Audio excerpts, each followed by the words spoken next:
My post apocalyptic shelter levels up infinitely. अध्याय 11 बंजर जमीन में दूसरे दिन का अंत। बड़ा सब्जी उगाने का बेस उत्कृष्ट। क्षेत्रफल 35 वर्ग मीटर। पानी की ज़रूरत 50 मिलीलीटर वर्ग मीटर दिन। विवरण: सब्जियों की ग्रोथ को थोड़ा तेज करता है। ऑटोमेटिक पॉलिनेशन: उगाई गई सब्जियां कल्टीवेशन बेस के ग्रेड से कम नहीं होंगी। खास क्षमता: केंद्रित रोशनी सेंसिंग। जब तक कल्टीवेशन बेस के एक हिस्से को रोशनी मिलती है तब तक इसका असर सभी सब्जियों पर पड़ सकता है। मूल्यांकन: मालिक, देखिए यहाँ एक कल्टीवेशन बेस है। शियाओमिन मालिक के खाने के लिए कल्टीवेशन बेस से सब्जियां तोड़ेगी। कल्टीवेशन बेस की खूबियां देखकर सूमो मुस्कुराया। इसमें कोई हैरानी नहीं कि फैंगजी गे को कीमत बढ़ाते रहने का कॉन्फिडेंस नहीं था। शायद उसने भी नहीं सोचा था कि जब कल्टीवेशन बेस पूरी तरह से भरा होगा तो रोज़ाना 1750 मिलीलीटर पानी की ज़रूरत को लोग इस स्टेज पर पूरा कर पाएंगे। इसके अलावा इतनी ज़्यादा पानी का इस्तेमाल सब्जियों को सींचने में करना सीधे पानी बेचने जितना फ़ायदेमंद नहीं था। हालांकि सूमो को इस बात की बिल्कुल भी परवाह नहीं थी। उसकी तेज़ नज़र ने सूमो को कल्टीवेशन बेस के गुणों के विवरण पर ध्यान देने दिया। उगाई गई सब्जियों का ग्रेड बेहतरीन क्वालिटी से कम नहीं होगा। ये खूबी थोड़ी बेकार लग रही थी, लेकिन सूमो के हाथों में यह एक जादुई चीज़ की तरह थी। जब तक उसके पास एक्स्ट्रा सर्वाइवल पॉइंट्स थे, उन्हें कल्टीवेशन बेस की क्वालिटी को अपग्रेड करने में लगाने से सब्जियां भी अपग्रेड हो जाएंगी। ज़रा सोचिए, भविष्य में दुर्लभ या उससे भी ऊंची ग्रेड की सब्जियां। सूमो की आंखों से आंसू बहने लगे। ट्रेडिंग पैनल खोलकर सूमो ने आसानी से 35 वर्ग मीटर में बोने के लिए काफ़ी बीज खरीद लिए। इन बीजों की कीमत बहुत कम थी, सिर्फ 10 मिलीलीटर पानी। सभ्यता के ज़माने में 10 मिलीलीटर पानी क्या कर सकता था? नॉनफू स्प्रिंग बोतल के ढक्कन का उदाहरण लें तो एक ढक्कन लगभग 8 मिलीलीटर का होता है। सूमो ने एक बोतल के ढक्कन से थोड़ा ज़्यादा पानी देकर दर्जनों बीज खरीदे। यह इतनी बड़ी छूट थी कि हुआ तो वो भी रो पड़ता। पूरे 2 दिनों तक सूमो ने एक भी सब्जी नहीं खाई थी और उसके मुंह का स्वाद फीका लगने लगा था। खेती की प्रतिभा जो उसके पुराने खून के जीन में बसी थी, जैसे ही सूमो के हाथ में बीज आए, एक्टिवेट हो गई। 35 स्क्वायर मीटर के बीजों में से सूमो ने आधे से ज़्यादा टमाटर के लिए इस्तेमाल करने का प्लान बनाया, जबकि बाकी लहसुन और बोक चॉय के लिए लगाए जाएंगे। पुराने समय में उपजाऊ दक्षिणी इलाकों के लोग अपने शरीर की विटामिन की ज़रूरतें कई तरह की सब्जियों, फलों और सी फूड से पूरी करते थे। लेकिन उत्तर के लोग पानी और ज़मीन की स्थिति के कारण सिर्फ कुछ चुनिंदा सब्जियां ही उगा पाते थे जो इंसान की ज़िंदगी के लिए ज़रूरी थीं। इनमें टमाटर, लहसुन, पत्ता गोभी और आलू मुख्य थे। टमाटर पाचन को बढ़ावा दे सकते हैं और कब्ज से राहत दिला सकते हैं। लहसुन शरीर से जहर निकाल सकता है, कीड़े मार सकता है, कीटाणु खत्म कर सकता है और पेट को मजबूत कर सकता है। लहसुन के अंकुर का इस्तेमाल सब्जी बनाने में स्वाद बढ़ाने के लिए भी किया जा सकता है और इसे नाश्ते के तौर पर भी खाया जा सकता है। आलू की पैदावार प्रति एकड़ बहुत ज़्यादा होती है। ये पेट भरने वाले होते हैं और एक बार का खाना पूरे दिन के काम के लिए काफ़ी होता है। पत्ता गोभी आसानी से स्टोर होने और अच्छे स्वाद के कारण उत्तरी खाने में भी शामिल थी। ये चारों सब्जियां इस समय सूमो के लिए बहुत सही थीं। कुछ सोचने के बाद सूमो ने आलू लगाने का विचार छोड़ दिया। अपनी इन्वेंटरी से सब्जी उगाने का बेस निकालते ही पहले से खाली शेल्टर अचानक भीड़भाड़ वाला हो गया। कल्टीवेशन बेस को स्काईलाइट के नीचे रखने और सभी सब्जी के बीजों को सही दूरी पर बोने के बाद सूमो ने सोचा, टमाटर और लहसुन दोनों लगभग 3 महीने में पकते हैं, जबकि पत्ता गोभी थोड़ी तेज़ी से लगभग 2 महीने में।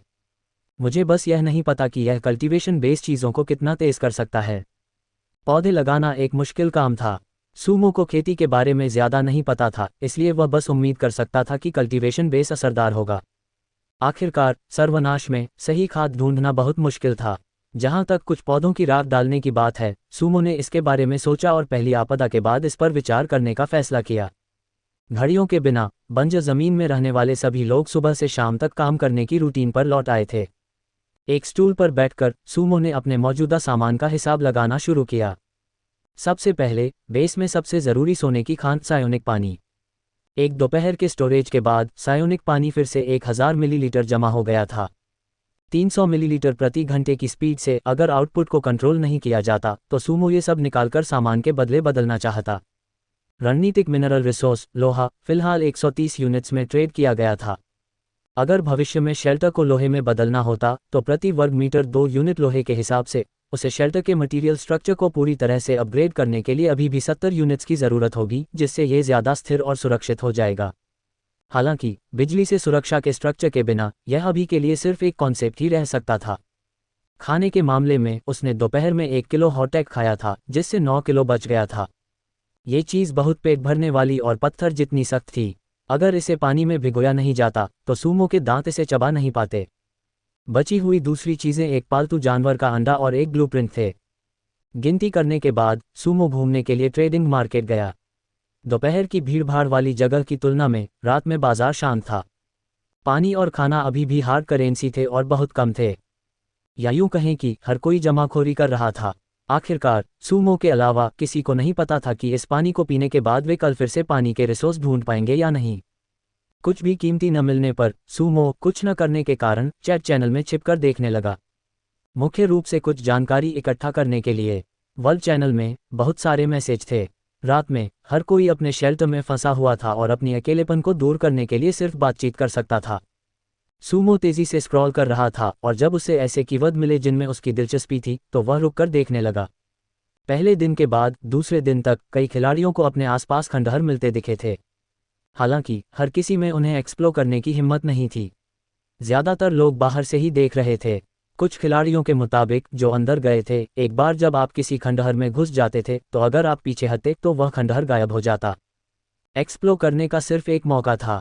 एंट्री के लिए एक टाइम लिमिट भी थी। कुछ अधूरी जानकारी के अनुसार यह मूल रूप से लगभग 2 घंटे थी, जिसके बाद ज़बरदस्ती बाहर निकाल दिया जाता था।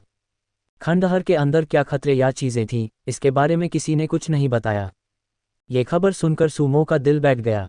शायद खंडहर उतने सुंदर नहीं थे जितना कुछ लोग सोच रहे थे, वे खतरों से भी भरे होंगे। ये बात कि अंदर के खतरों के बारे में कोई बात नहीं कर रहा था, इस बात का पक्का सबूत था कि जिन लोगों को खतरा हुआ था उनमें से कोई भी अपने बेस पर वापस नहीं लौटा था। सिर्फ जिंदा लोग ही बोल सकते हैं, मरे हुए लोग चुप रहते हैं। क्षेत्रीय चैनल में सिर्फ 762 लोग बचे थे, यह इसका सबसे बड़ा सबूत था। एक दिन में बंजर जमीन में 200 से ज्यादा लोग मारे गए, जो धरती पर वापस नहीं लौट पाए और अपने परिवारों को दोबारा नहीं देख पाए। स्वाभाविक रूप से सूमो को अपने साथी इंसानों के लिए दुख हुआ।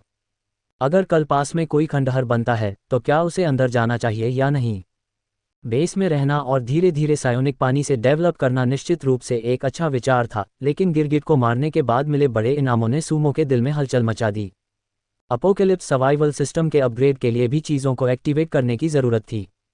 अगर चीज़ें सामान्य रूप से चलती बिना किसी आपदा और म्यूटेटेड जीवों के, तो सूमो हमेशा के लिए यहीं रह सकता था।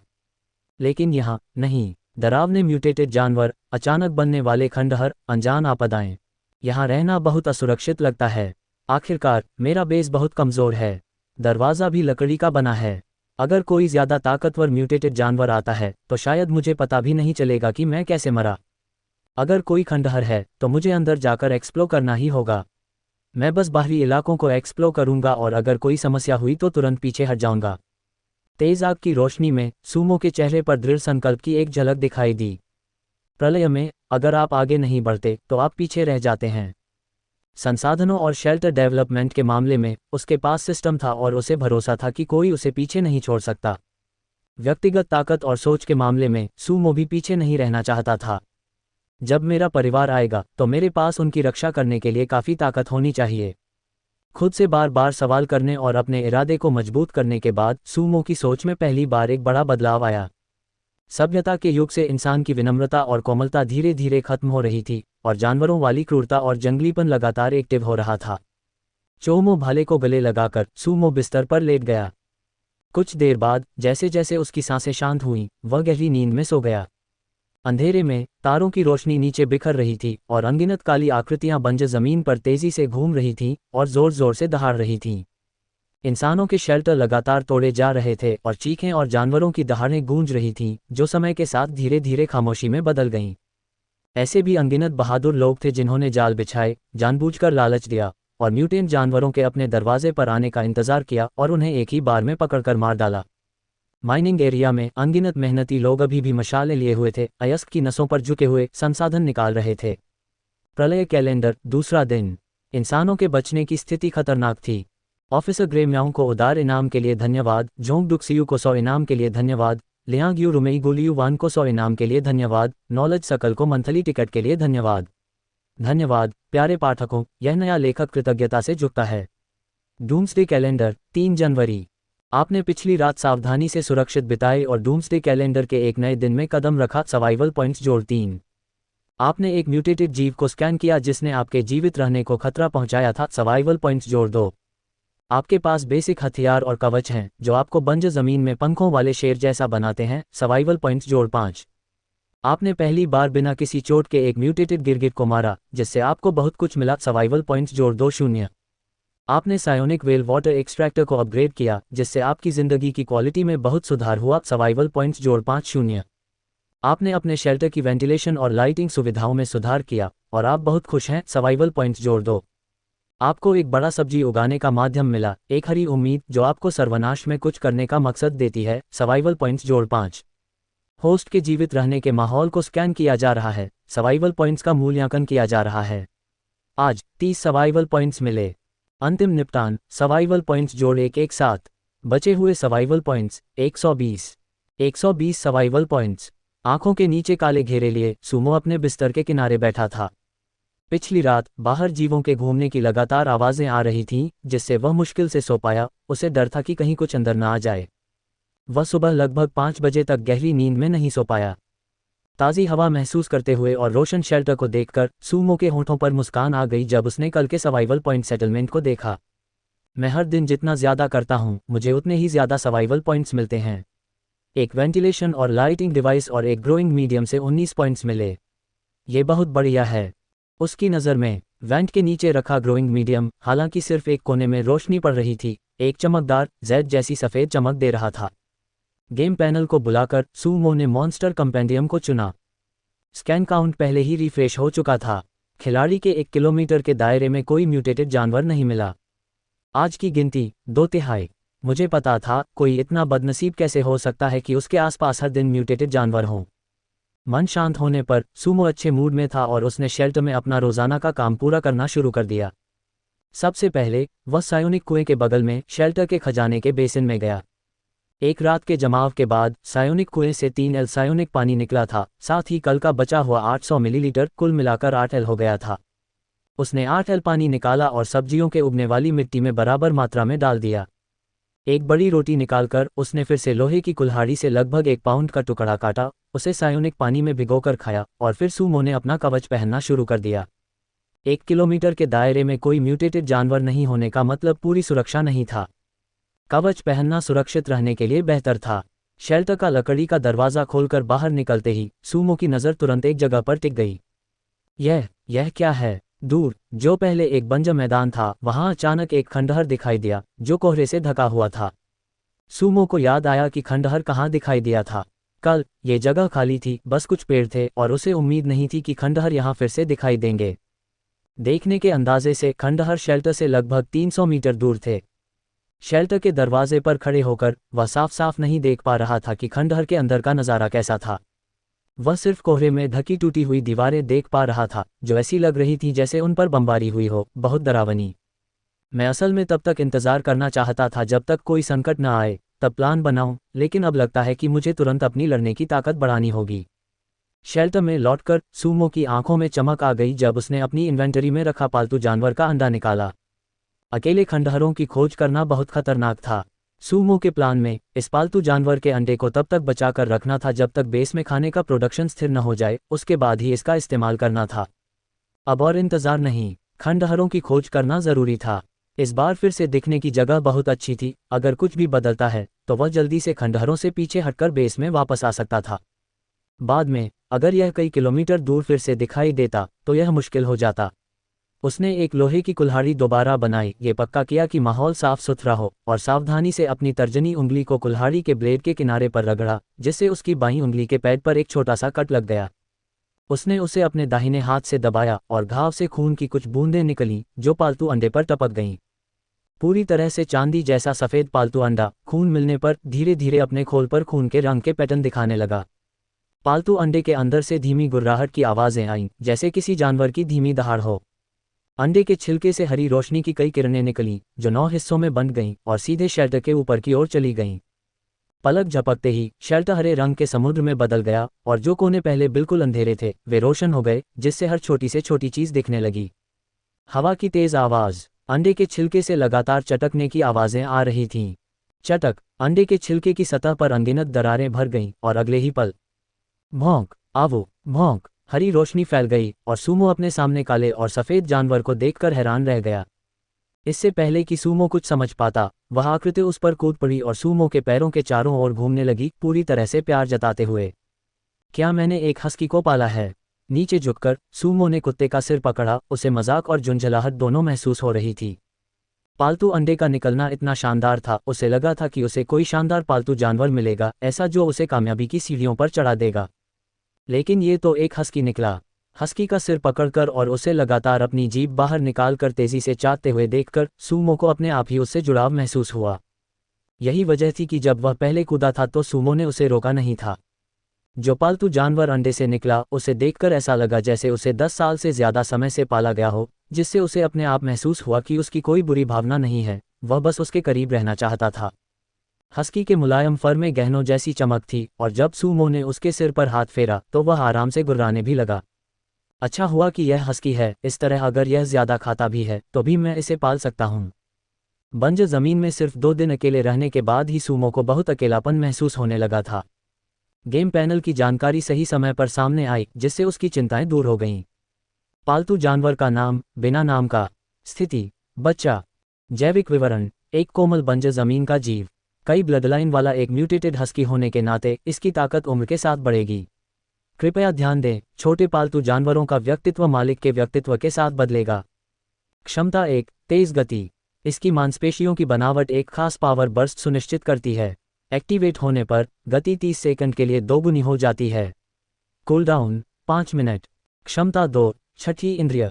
इसकी जैविक बनावट इसकी समझ को बहुत शक्तिशाली बनाती है।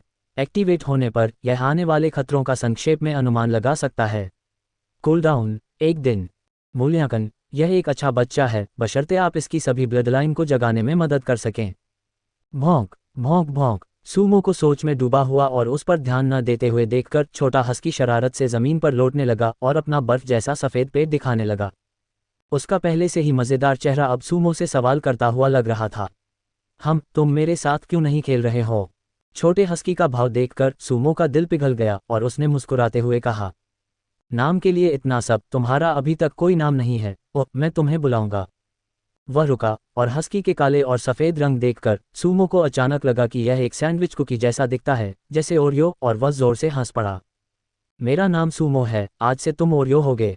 हस्की, जो अभी भी ज़मीन पर लेटा हुआ था, ये नाम सुनकर बहुत खुश हुआ।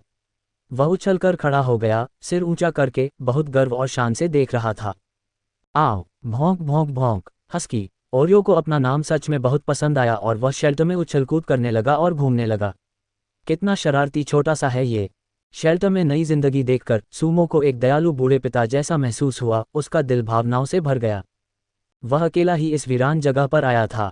2 दिन कई महीनों जितने लंबे लगे, उसका कोई परिवार नहीं था, बात करने वाला कोई नहीं था और चैट चैनल भी धोखे से भरा हुआ था।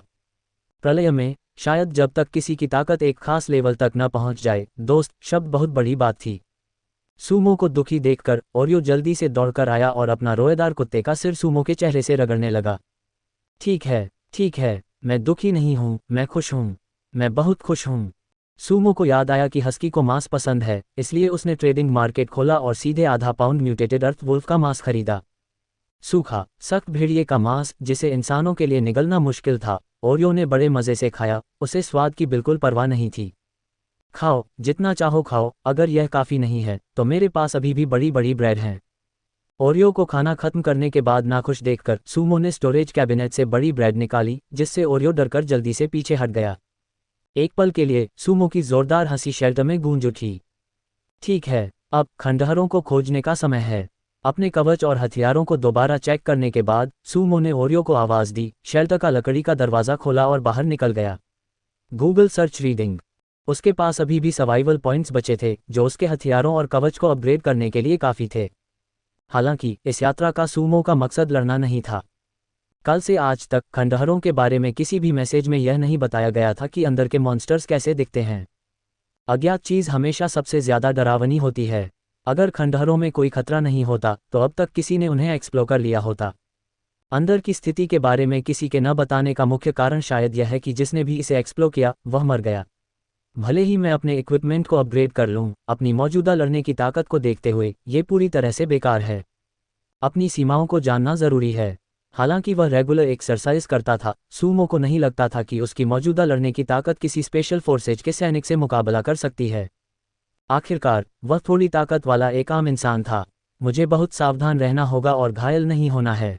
ओरियो, इधर आओ। खंडहरों में कोहरा एक मोज़ेक जैसा था, 100 मीटर के दायरे में आने पर भी यह उसकी नज़र को धुंधला कर रहा था। सूमो नीचे बैठा, ओरियो को हाथ हिलाया जो सूंघ रहा था और मुस्कुराते हुए कहा, भौंक भौंक। सूमो का इशारा देखकर ओरियो प्यार से दौड़कर आया, सूमो की बाहों में घुस गया और जोर से अपना सिर रगड़ा। उसका पहले का गंभीर और प्रभावशाली चेहरा तुरंत बदल गया और उसकी जगह एक चंचल चेहरा आ गया जब उसने सूमो की थोड़ी चाटी। ठीक है, ठीक है। जब हम बाद में खंडहरों में जाएंगे तो तुम्हारे लिए एक काम है। भगवान जानता है, सूमो को बिल्कुल भी विश्वास नहीं था कि ओरियो का चिपके रहने वाला व्यवहार उसकी पर्सनैलिटी की वजह से था। बिल्कुल नहीं। सूमो की बातें सुनकर ओरियो ने अपने कान खड़े किए और ध्यान से सुनने का गंभीर चेहरा बनाया। जब हम बाद में अंदर जाएंगे तो मुझसे ज़्यादा दूर मत जाना। मेरे 5 मीटर के दायरे में रहना। अगर तुम्हें कोई खतरा महसूस हो तो तुरंत मुझे चेतावनी देना और फिर हम उसी रास्ते से पीछे हट जाएंगे जिससे हम आए थे। समझे? ओरियो ने अपना सिर झुकाया और 2 सेकंड बाद सिर हिलाया, ये दिखाते हुए कि वह समझ गया। अच्छा लड़का, जब हम बाद में अंदर जाएंगे तो हमें दूसरे जीव मिल सकते हैं। याद रखना कि वे दुश्मन हैं, बेवकूफ़ी मत करना और खुद को मरवाने के लिए उनके पास मत जाना। ये कहकर सूमो खड़ा हुआ, अपने इन्वेंटरी से ओक का भाला निकाला, उसे हाथ में पकड़ा और धीरे धीरे खंडहरों की ओर चलने लगा। वह तब तक चलता रहा जब तक वह लगभग 10 मीटर दूर नहीं पहुंच गया। सूमो को आखिरकार खंडहरों के अंदर की बनावट साफ साफ दिखाई दी। नीची मिट्टी की दीवारें लगभग 2 या 3 मीटर ऊंची, जिन पर ग्रे काले जलने के निशान थे जैसे कि वे किसी युद्ध से गुजरी हों। इस अजीब स्थिति ने न सिर्फ सूमो के शक को दूर नहीं किया बल्कि उसे और भी ज्यादा जिज्ञासु बना दिया। अभी तक मिली जानकारी के आधार पर खंडहरों में सभ्यता का स्तर बहुत ऊंचा नहीं होगा, कम से कम उसकी समझ से बाहर तो कुछ भी नहीं। भाले पर अपनी पकड़ मजबूत करते हुए और ओरियो को अपने पास बुलाकर सूमो ने हिम्मत जुटाई और कोहरे में घुस गया। गंध थोड़ी अजीब है। जैसे ही वह कोहरे में घुसा, सूमो की सतर्कता चरम पर थी और उसने पूरे ध्यान से अपने आसपास का निरीक्षण करना शुरू कर दिया। रिकॉर्ड, आप खंडहरों में घुस गए हैं। Record, game panel identification function seal कर दिया गया है। कृपया खंडहरों से बाहर निकलने के बाद इसका इस्तेमाल करें। अचानक सिस्टम नोटिफिकेशन से सूमो चौंक गया और उसी समय कोहरे को जैसे कोई सिग्नल मिला और वह 5 मीटर के दायरे में छंटने लगा। और अंदर जाने की हिम्मत न करते हुए सूमो ने खंडहरों के चारों ओर घूमना शुरू कर दिया। लगभग 20 मिनट चलने के बाद भी वह अपने शुरुआती बिंदु पर नहीं पहुंचा था। क्या ये खंडहर सच में इतना बड़ा है? चुपचाप एक बात नोट करते हुए सूमो अपने कदमों के निशान पर वापस लौटने लगा। सर्वनाश में जिंदा रहना किसी नॉवेल जैसा नहीं था, आंख बंद करके आगे बढ़ना नॉवेल के नायकों का विशेषाधिकार था। उसमें अनजान जगह पर लापरवाही से आगे बढ़ने की हिम्मत नहीं थी। जब तक वह अपने शुरुआती बिंदु पर वापस नहीं आया तब तक सूमो ने आगे बढ़ना शुरू नहीं किया। उसके पैरों के नीचे की लोए जमीन एक गांव के रास्ते जैसी थी, हर कदम पिछले कदम से ज्यादा गहरा धंस रहा था। मिट्टी की दीवार के साथ साथ चलते हुए वह उसके आखिर में कोने तक पहुंचा जहां अचानक नज़ारा खुल गया। थोड़ी दूर जमीन पर एक मेमोरियल मेहराब जैसा कुछ खड़ा था। नीचे से ऊपर देखते हुए सूमो की अच्छी नज़र ने उसे मेहराब के बीच में धुंध में हल्के से दिख रहे अक्षरों को तुरंत पहचानने में मदद की। लियांगफांग टाउन। जाने पहचाने चीनी अक्षर देखकर सूमो को किसी हमवतन से मिलने वाली जान पहचान महसूस नहीं हुई, इसके बजाय उसकी रीढ़ में तुरंत एक सिहरन दौड़ गई। उसके बगल में ओरियो भी किसी खतरनाक दुश्मन का सामना कर रहा था। वह शरारत से इधर उधर सूंघ रहा था, लेकिन जैसे ही उसने मेहराब देखा वह अचानक जमीन पर लेट गया और आगे घूरने लगा। सूमो के पूरे शरीर पर रोंगटे खड़े हो गए सामने के नज़ारे से। लियांगफांग टाउन मेहराब के पीछे धुंध की गहराई में घूरते हुए सूमो को सहज रूप से लगा कि कुछ गड़बड़ है और उसने तुरंत रास्ते से पीछे हटना शुरू कर दिया। कयामत के समय में धुंध से घिरे एक भूतिया शहर जैसा नज़ारा देखना। कितने लोग हिम्मत करके अंदर जाकर उसे देखने की हिम्मत करेंगे? उसे नहीं पता था कि दूसरे लोगों के खंडहर भी ऐसे ही खून खराबे वाले थे, लेकिन उसे यकीन था कि अपने मौजूदा सामान और लड़ने की ताकत के साथ अंदर जाकर खोजना बहुत खतरनाक होगा। जैसे ही सूमो कोने से निकला उसके पीछे की धुंध धीरे धीरे फिर से घिरने लगी, धीरे धीरे मेहराब को ढक लिया। मिट्टी की दीवार के साथ चलते हुए सूमो के मन में एक अलग विचार आया। चूंकि शहर इतना खतरनाक लग रहा था और वह अंदर नहीं जा सकता था, तो क्यों न मिट्टी की दीवार को तोड़ने की कोशिश की जाए और देखा जाए कि सड़क के किनारे के इन फार्म हाउस के अंदर क्या है। ओरियो, मेरे लिए पहरा दो। आवाज़ देकर सूमो सावधानी से उस जगह गया जहां से वह आया था और मिट्टी की दीवार की बनावट की जांच करने लगा। आम ग्रामीण इलाकों की मिट्टी से बनी दीवारों की तरह सूमो ने उसे अपने ओक के भाले से छेड़ा और तुरंत एक छोटा सा टुकड़ा टूट गया। यह मुमकिन है। ये देखकर कि यह उतना मजबूत नहीं था जितना उसने सोचा था, सूमो उत्साहित हो गया और अपनी लोहे की कुल्हाड़ी निकालकर मिट्टी की दीवार पर बार बार वार करने लगा। मिट्टी की दीवार पर हर जोरदार वार के साथ जोरदार धमक की आवाज़ें सुनकर और लगातार गिरते मिट्टी के ढेलों को देखकर सूमो जोश से भर गया था। लगभग आधे मीटर मोटी दीवार 5 मिनट से भी कम समय में धमाके के साथ गिर गई। इससे एक ऐसा गैप बन गया जिसमें से लगभग 3 लोग एक साथ गुजर सकते थे। गैप से देखते हुए उसे पुराने गांव के घरों की तरह ईंट और टाइल वाले घर हल्के हल्के दिखाई दिए। वहां 3 टाइल वाले घर थे जो बाएं, बीच और दाएं सिमेट्रिकली रखे हुए थे। ओरियो, आसपास सूंघो, क्या आसपास कोई खतरा है? मिट्टी की दीवार पर बैठकर सूमो उत्सुकता से घर के अंदर झांकने लगा। हर कमरा बंद था, ऐसा लग रहा था जैसे मालिक बाहर गए हों, वहां कोई जान नहीं थी। घर के बाहरी हिस्से को देखने के बाद सूमो की नज़र ओरियो पर पड़ी। ओरियो ने अपने कान खड़े किए और थोड़ी देर सुना, फिर जमीन पर लेटकर आसपास सूंघा। आखिर में उसने सिर हिलाकर बताया कि उसे अंदर किसी जीव की गंध नहीं आ रही है। ओक का भाला एक तरफ रखकर सूमो ने अपनी लोहे की कुल्हाड़ी पकड़ी और चौकस होकर आंगन में कदम रखा। हालांकि अभी वह बिना किसी मकसद के आसपास देखता हुआ लग रहा था, लेकिन उसने पहले ही अपना भागने का रास्ता नाप लिया था। आंगन से खंडहर के बाहर तक चलने की स्पीड के हिसाब से ये लगभग 30 मीटर होना चाहिए। इस इलाके में एक वयस्क की दौड़ने की स्पीड लगभग 5 मीटर प्रति सेकंड है, इसलिए अगर वह घरों के अंदर भी खोजबीन कर रहा होता और कुछ भी गलत होता तो वह 10 सेकंड से ज़्यादा में खंडहर से बाहर निकल सकता था। कदम कदम बढ़ाते हुए सूमो सावधानी से आंगन के बीच की ओर बढ़ा। उसकी आंखें आसपास के तीनों कमरों को स्कैन कर रही थीं। धड़ाम, एक काली परछाई तेजी से गुजरी, सूमो के सिरेमिक प्लेट वाले कवच से टकराए और उसे जमीन पर गिरा दिया। जैसे ही एक धीमी गुर्राहट की आवाज़ आई, सूमो ने सिर उठाया और ये देखकर डर गया कि उसके सामने एक बहुत ही डरावना भेड़िया कुत्ता खड़ा था। सूमो को चोट लगते देख उसके पीछे मौजूद ओरियो आगे कूदा और सूमो को बचाने लगा। कुछ देर के लिए दोनों तरफ से मामला शांत हो गया। किस्मत से ओरियो के सामने गुर्राने की वजह से चक्कर खा रहे सूमो को अपनी सांस लेने के लिए कुछ कीमती पल मिल गए। 3-5 सेकंड बाद जैसे ही उसके सिर का चक्कर थोड़ा कम हुआ, सूमो उठा और ध्यान से देखने लगा। अपनी पिछली सरसरी नज़र से सूमो ने सोचा था कि यह कुछ भेड़िए जैसा दिखता है। जब उसने अब उसे देखा तो उसकी खोपड़ी में झंझनाहट हुई, जब उसे एहसास हुआ कि यह ऐसा जीव नहीं है जो कभी धरती पर मौजूद रहा हो। हालांकि यह कुत्ते जैसा दिखता था, लेकिन इसके पूरे शरीर पर एक भी चमड़ी का टुकड़ा सही सलामत नहीं था। खासकर उसकी पीठ पर चमड़ी का एक बड़ा हिस्सा गायब था, जिससे सड़ा हुआ मांस दिख रहा था, जिससे ग्रे काला खून टपक रहा था। काली आंखें सूमो को घूर रही थीं, जैसे उसे चेतावनी दे रही हों। तुमने मेरे इलाके में घुसपैठ की है। काले कुत्ते की आंखों में जंगलीपन इस पल पूरी तरह से दिख रहा था। ऐसा लग रहा था कि अगर सूमो ने आगे बढ़ने की हिम्मत की तो वह कूदकर हमला कर देगा। ये निश्चित रूप से कोई सामान्य जीव नहीं था। भागें या लड़ें? जैसे ही सूमो सोच रहा था, भयानक राक्षस अचानक फिर से कूदा, एक काली बिजली की तरह हवा में उछला और ओरियो के बचाव को तोड़ने की कोशिश की। सूमो ने अनजाने में अपना हाथ रोकने के लिए आगे बढ़ाया, लेकिन अप्रत्याशित रूप से जैसे ही काले कुत्ते ने हमला किया, नीचे से ओरियो ने पीछे से हमला किया, काले कुत्ते के पेट पर वार किया और उसे एक तरफ धकेल दिया। अच्छा मौका। सूमो की आंखों में एक तेज चमक आई और वह जमीन पर लुढ़का, तुरंत लोहे की कुल्हाड़ी को चोलकड़ी के भाले में बदलने की कार्रवाई पूरी की। उसने भाला मारा और वापस खींचा। भाले की नोक ने काले कुत्ते के शरीर से मांस का एक टुकड़ा फाड़ दिया। इसके तुरंत बाद भाले के डंडे और नोक को मिलाकर सूमो ने अपनी पूरी ताकत नीचे की ओर लगाई, भाले को चाबुक में बदल दिया और काले कुत्ते पर जोर से वार किया। भौंक भौंक भौंक। चाबुक जैसा ये भाले का वार किसी दर्दनाक जगह पर लगा। खून से लथपथ छेद होने पर भी काले कुत्ते ने कोई आवाज़ नहीं की थी, लेकिन अब एक ही भाले के वार से वह बार बार चिल्ला रहा था। मौके का फायदा उठाओ। सूमो, जो सभ्य युग में अपनी आधी जिंदगी तक शांत और सभ्य रहा था, उसने कभी उम्मीद नहीं की थी कि इस पल उसके अंदर इतनी ज़बरदस्त ताकत आएगी।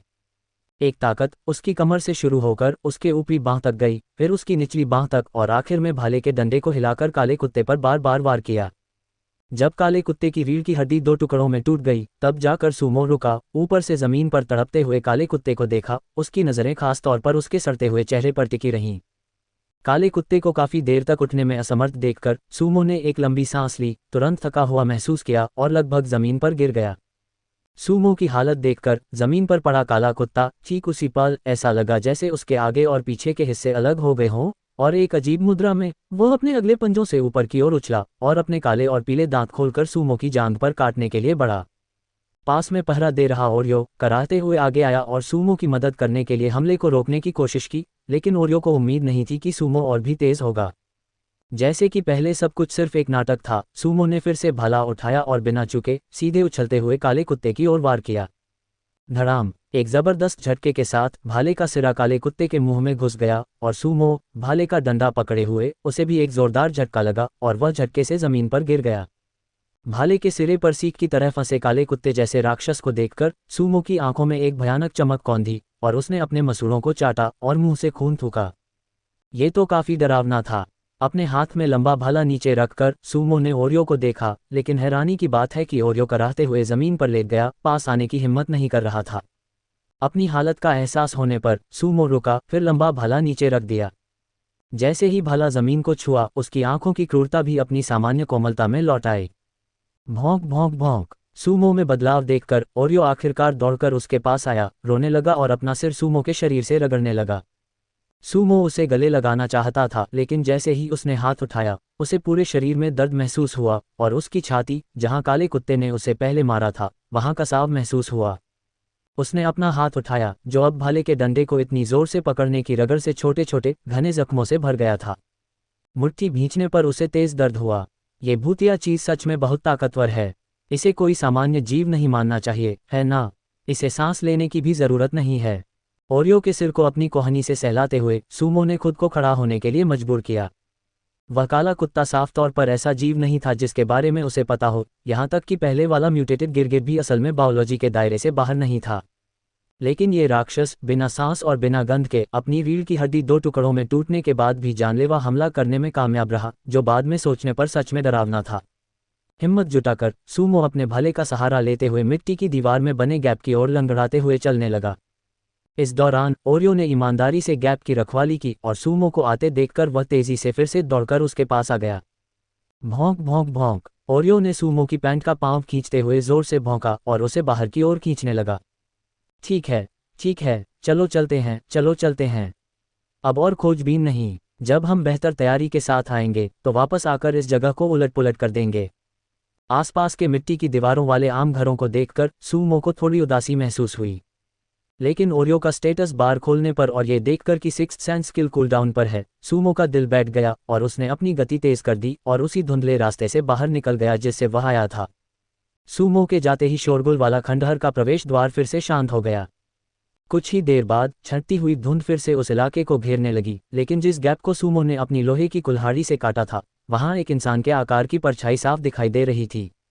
वह परछाई थोड़ी बेचैन लग रही थी, जगह पर ही चक्कर लगा रही थी और फिर धुंध में गायब हो गई।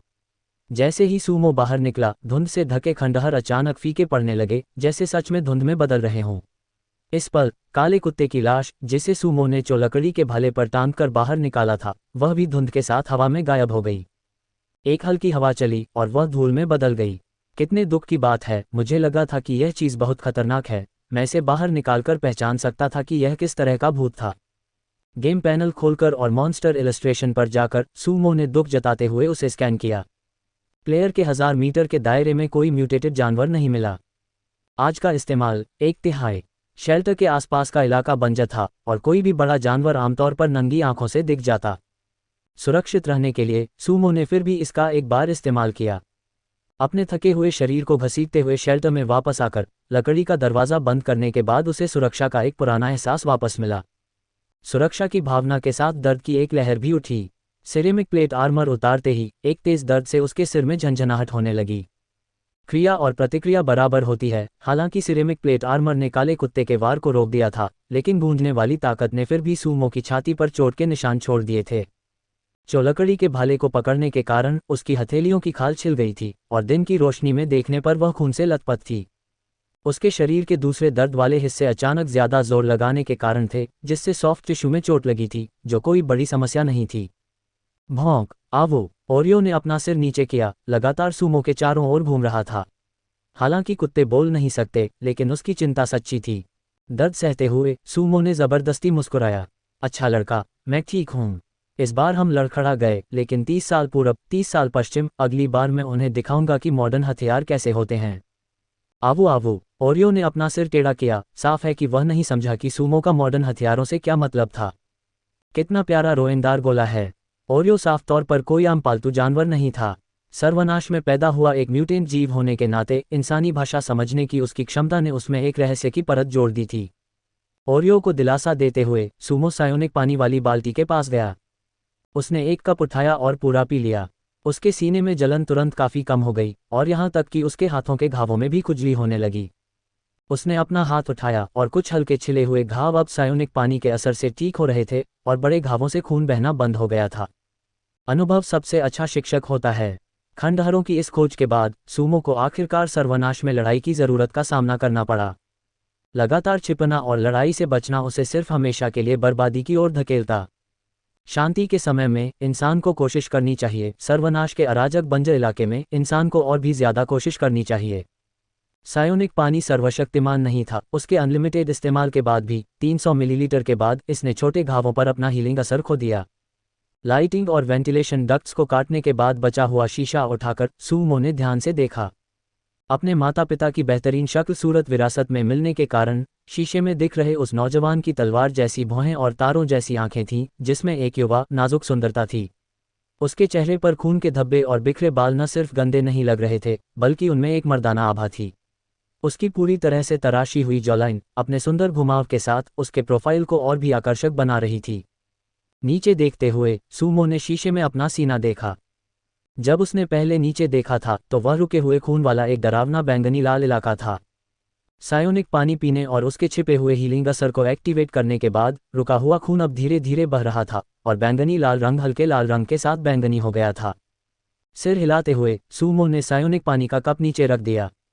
जिस समय वह खंडहरों में घुसा था वह शायद सुबह के 9 बजे थे और जब वह निकला तो कम से कम दोपहर के 4 बज चुके थे।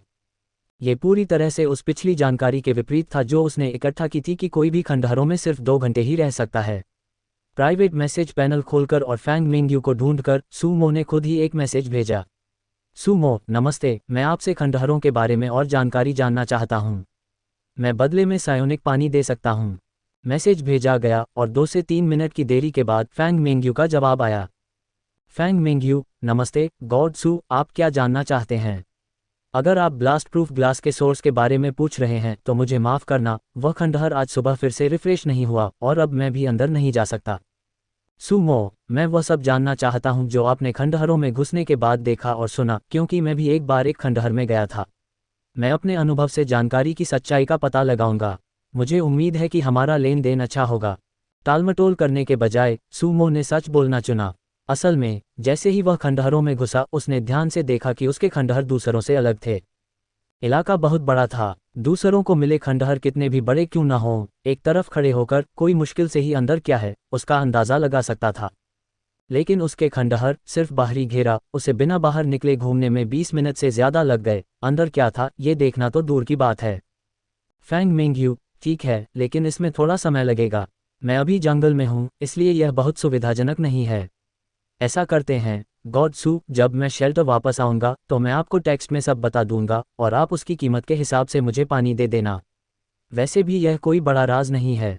ठीक है, कहकर जवाब देने के बाद सूमो ने प्राइवेट मैसेज चैनल बंद कर दिया। अब उसे 100% यकीन था कि उसके खंडहरों में कुछ गड़बड़ है। अपनी इन्वेंटरी खोलकर सूमो ने एक एक करके चीज़ें निकालना शुरू किया। सबसे पहले उसने टेलीविज़न निकाला, जिसकी इन चीज़ों में सबसे ज़्यादा कीमत थी।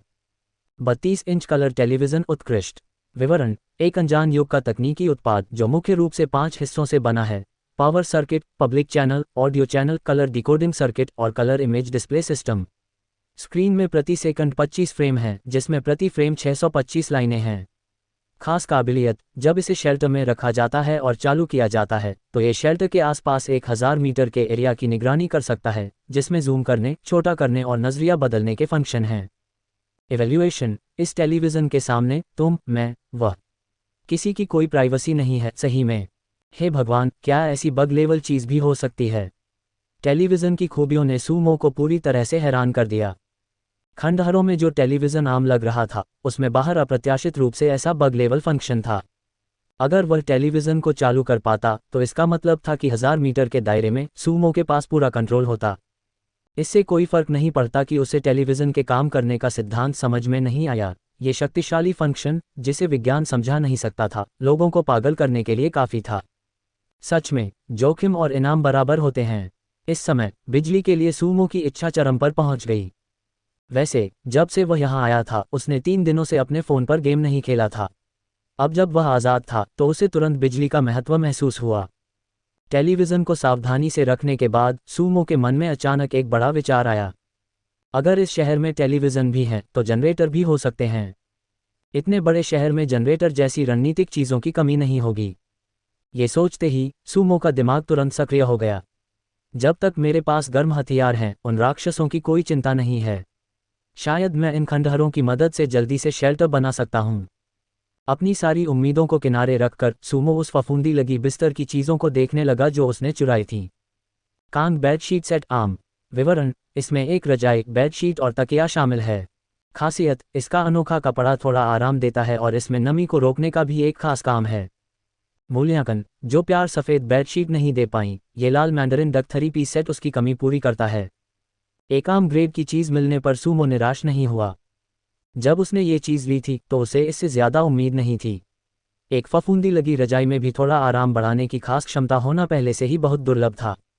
जब बाहर अभी भी धूप थी, तो सूमो शेल्टर से बाहर निकला और तीनों चीज़ों को ज़मीन पर फैला दिया जहां धूप पहुंच सके, ताकि बिस्तर की चीज़ें पूरी तरह से धूप सोख लें और फफूंदी हट जाए।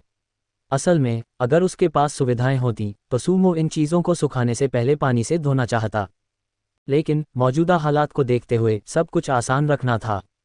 शेल्टर में वापस आकर सूमो ने फिर वह टेबल, चाय का सेट और मसाले निकाले जो उसने पहले लिए थे। इस बार बदकिस्मती से गेम पैनल इन चीज़ों को पहचान नहीं पाया, इसलिए उन्हें सिर्फ आम फर्नीचर, कप और मसालों की तरह इस्तेमाल किया जा सकता था।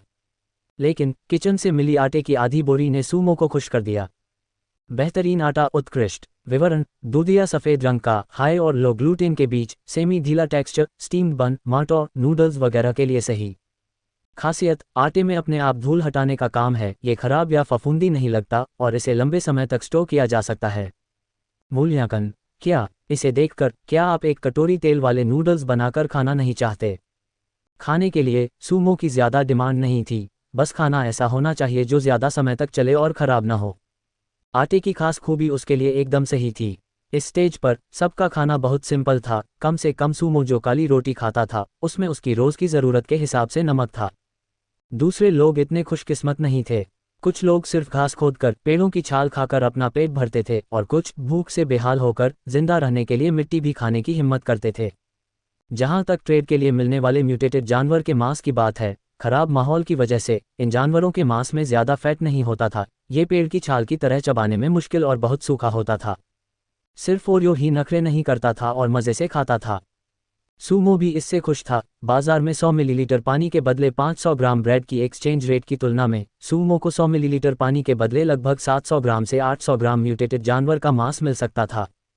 ट्रेड पैनल खोलते ही सूमो की आंखें चमक उठीं। आज उसने खुद को अच्छी ट्रीट देने का फैसला किया। खंडहरों से सुरक्षित लौटने की खुशी में कुछ स्वादिष्ट चीज़ के लिए ज़्यादा पानी खर्च करने का सोचा। दोपहर भर स्टॉक जमा करने के बाद, साथ ही सुबह का बचा हुआ और पहले इलाज के लिए जो पानी पिया था, अब उसके पास पूरे 8 सायोनिक पानी था। ये रिजर्व दुनिया भर के सभी सर्वाइवल प्लेयर्स में, अगर सूमो दूसरा नंबर क्लेम करता तो कोई पहला नंबर क्लेम करने की हिम्मत नहीं करता। बिक्री के लिए दुर्लभ चीज़ें चेक करने के बाद और कुछ न मिलने पर सूमो ने सीधे कीमत सर्च करना शुरू कर दिया। चिकन, माफ़ करें, चिकन से जुड़ी कोई ट्रेड आइटम नहीं मिली। पोर्क, माफ़ करें, पोर्क से जुड़ी कोई ट्रेड आइटम नहीं मिली। बीफ, ट्रेड चैनल में आइटम अजीब थे। कुछ लोगों को खजाने के बक्सों में धरती की अच्छी चीज़ें मिली, लेकिन बिना किसी अपवाद के मांस के प्रोडक्ट कहीं नहीं मिले। कुछ देर सर्च करने के बाद सूमो को मजबूरी में अपना तरीका बदलना पड़ा। इस बार उसका कीमत डिब्बाबंद मांस हो गया। माफ़ करें, डिब्बाबंद मांस से जुड़ी कोई ट्रेड आइटम नहीं मिली। इनमें से कुछ भी नहीं। ठीक किया हुआ मांस, आपके लिए 2 आइटम मैसेज मिले हैं। दिशा बदलने के बाद सूमो के चेहरे पर संतोष भरी मुस्कान आ गई। 400 ग्राम का एक ठीक किया हुआ मांस का टुकड़ा और 200 ग्राम का एक ठीक किया हुआ मांस का टुकड़ा। यूनिट कीमत के हिसाब से 1 मिलीलीटर पानी के बदले 3 ग्राम ठीक किया हुआ मांस मिल सकता था, जो काफ़ी महंगा था। प्राइवेट चैट खोलकर सेलर को मैसेज करने के बाद दूसरी पार्टी ये देखकर हैरान रह गई कि यह सूमो है और उसने पूछा कि क्या वह सायोनिक पानी से ट्रेड कर रहा है। सूमो का हाँ में जवाब मिलने पर दूसरी पार्टी ने खुद ही कीमत कम कर दी। उन्होंने यूनिट कीमत घटाकर 1 मिलीलीटर पानी के लिए 6 ग्राम ठीक किया हुआ मांस कर दी, जिससे सूमो हैरान रह गया। हालांकि पिछले 2 दिनों से यह अफवाह थी कि सायोनिक पानी एक हीलिंग अमृत है। बहुत से लोग इसके बारे में जानते तो थे, लेकिन यह नहीं जानते थे कि यह सच है या झूठ। दूसरी पार्टी को इतना सीधा देखकर सूमो ने इसे प्रमोशन आइटम के तौर पर इस्तेमाल करने का फैसला किया और पुरानी कीमत पर ही ट्रेड किया, जिससे उसे दूसरी पार्टी से ढेर सारा धन्यवाद मिला। ठीक किया हुआ मांस पाने के लिए 200 मिलीलीटर सायोनिक पानी खर्च करने के बाद एक रोशनी चमकी और सायोनिक पानी रखने वाले लकड़ी के बैरल में पानी का लेवल थोड़ा सा कम हो गया। इसी बीच सूमो की इन्वेंटरी में अलग अलग साइज के ठीक किए हुए मांस के 2 टुकड़े दिखाई दिए। ठीक किया हुआ मांस निकालकर उसकी पतली और चर्बी वाली परतों को देखकर, जो पारदर्शी और चमकदार थीं और जिनका रंग गहरा लाल पीला था, सूमो को भूख लगने लगी। बेस को मॉडिफाई करने के लिए इस्तेमाल होने वाले 6 यूनिट लोहे के ब्लॉक निकालकर सूमो क्राफ्टिंग पेज पर गया। लोहे का चूल्हा, लोहे के ब्लॉक 6/6, लकड़ी 1/1, मिट्टी 2/2। क्राफ्टिंग कंफर्म करें। लोहे के ब्लॉक 6, लकड़ी 1, मिट्टी 2। क्राफ्टिंग की रोशनी चमकने के साथ ही सूमो की इन्वेंटरी में एक आम गांव का चूल्हा दिखाई दिया। कोने के पास एक जगह ढूंढकर सूमो के सोचने पर चूल्हा अपनी जगह पर आ गया। ये सिस्टम क्राफ्टिंग का फायदा भी था। पहली बार रखने के लिए बस मन लगाकर जगह चुननी होती थी। खंडहरों से मिला हुआ बर्तन निकालकर उसने उसे धोने के लिए 100 मिलीलीटर सायोनिक पानी डाला और दरवाजे के पास लेटा हुआ ओरियो भौंकने लगा। मैं तुम्हें भूल ही गया था छोटे। जैसे ही वे वापस आए, ओरियो खुद ही दरवाजे पर पहरा देने के लिए दौड़ गया। बहुत अच्छा बर्ताव कर रहा था, बिल्कुल हस्की जैसा नहीं था। इस समय ठीक किए हुए मांस की खुशबू सूंघकर उसके मुंह में पानी आ रहा था। वह पास आकर मांस के लिए भीख मांगना चाहता था, लेकिन उसे ये भी डर था कि अगर वह चला गया तो कोई राक्षस हमला कर देगा और वह सूमो की रक्षा नहीं कर पाएगा। हम बाद में साथ में खाएंगे, जल्दी मत करो। प्यार भरी नज़र से सूमो ने ओरियो को देखा, जिसने हाँ मिलने पर भौंकना बंद कर दिया। हालांकि उसके मुंह से टपकती लार ओरियो की ईमानदारी दिखा रही थी। हस्की असल में काम करने वाले कुत्ते थे, लेकिन क्योंकि उन्हें शहरों में रखा जाता था, इसलिए वे धीरे धीरे अपनी जंगलीपन खो बैठे और उनका एकमात्र काम घर को फाड़ना बन गया। अब जब रखवाली की बात आई तो वह गांव के कुत्ते से बुरा नहीं था। बर्तन साफ करने के बाद उसने उसे चूल्हे पर रख दिया। गांव की पुरानी पीढ़ी का बच्चा होने के नाते वह अब शहर के उन बच्चों जैसा नहीं था जो सिर्फ आग जलाने के लिए गैस स्टोव चालू करना जानते थे। सूमो ने लकड़ी का एक टुकड़ा निकाला और उसे नीचे रख दिया। फिर वह लाइटर निकाला जो उसने पहले बदला था, जिससे पौधे के रेशे आसानी से जलकर आग बन गई।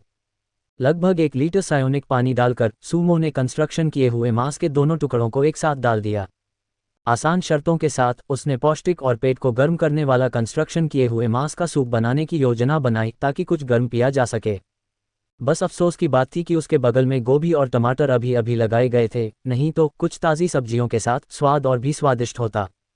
उसने मसाले के लिए नमक डाला, फिर थोड़ी फर्मेंटेड काली बीन्स, कुकिंग वाइन और स्वाद के लिए काली मिर्च डाली। थोड़ी देर में गुड़गुड़ाते हुए क्योर्ड मीट सूप से एक ताज़ा और मीठी खुशबू आने लगी।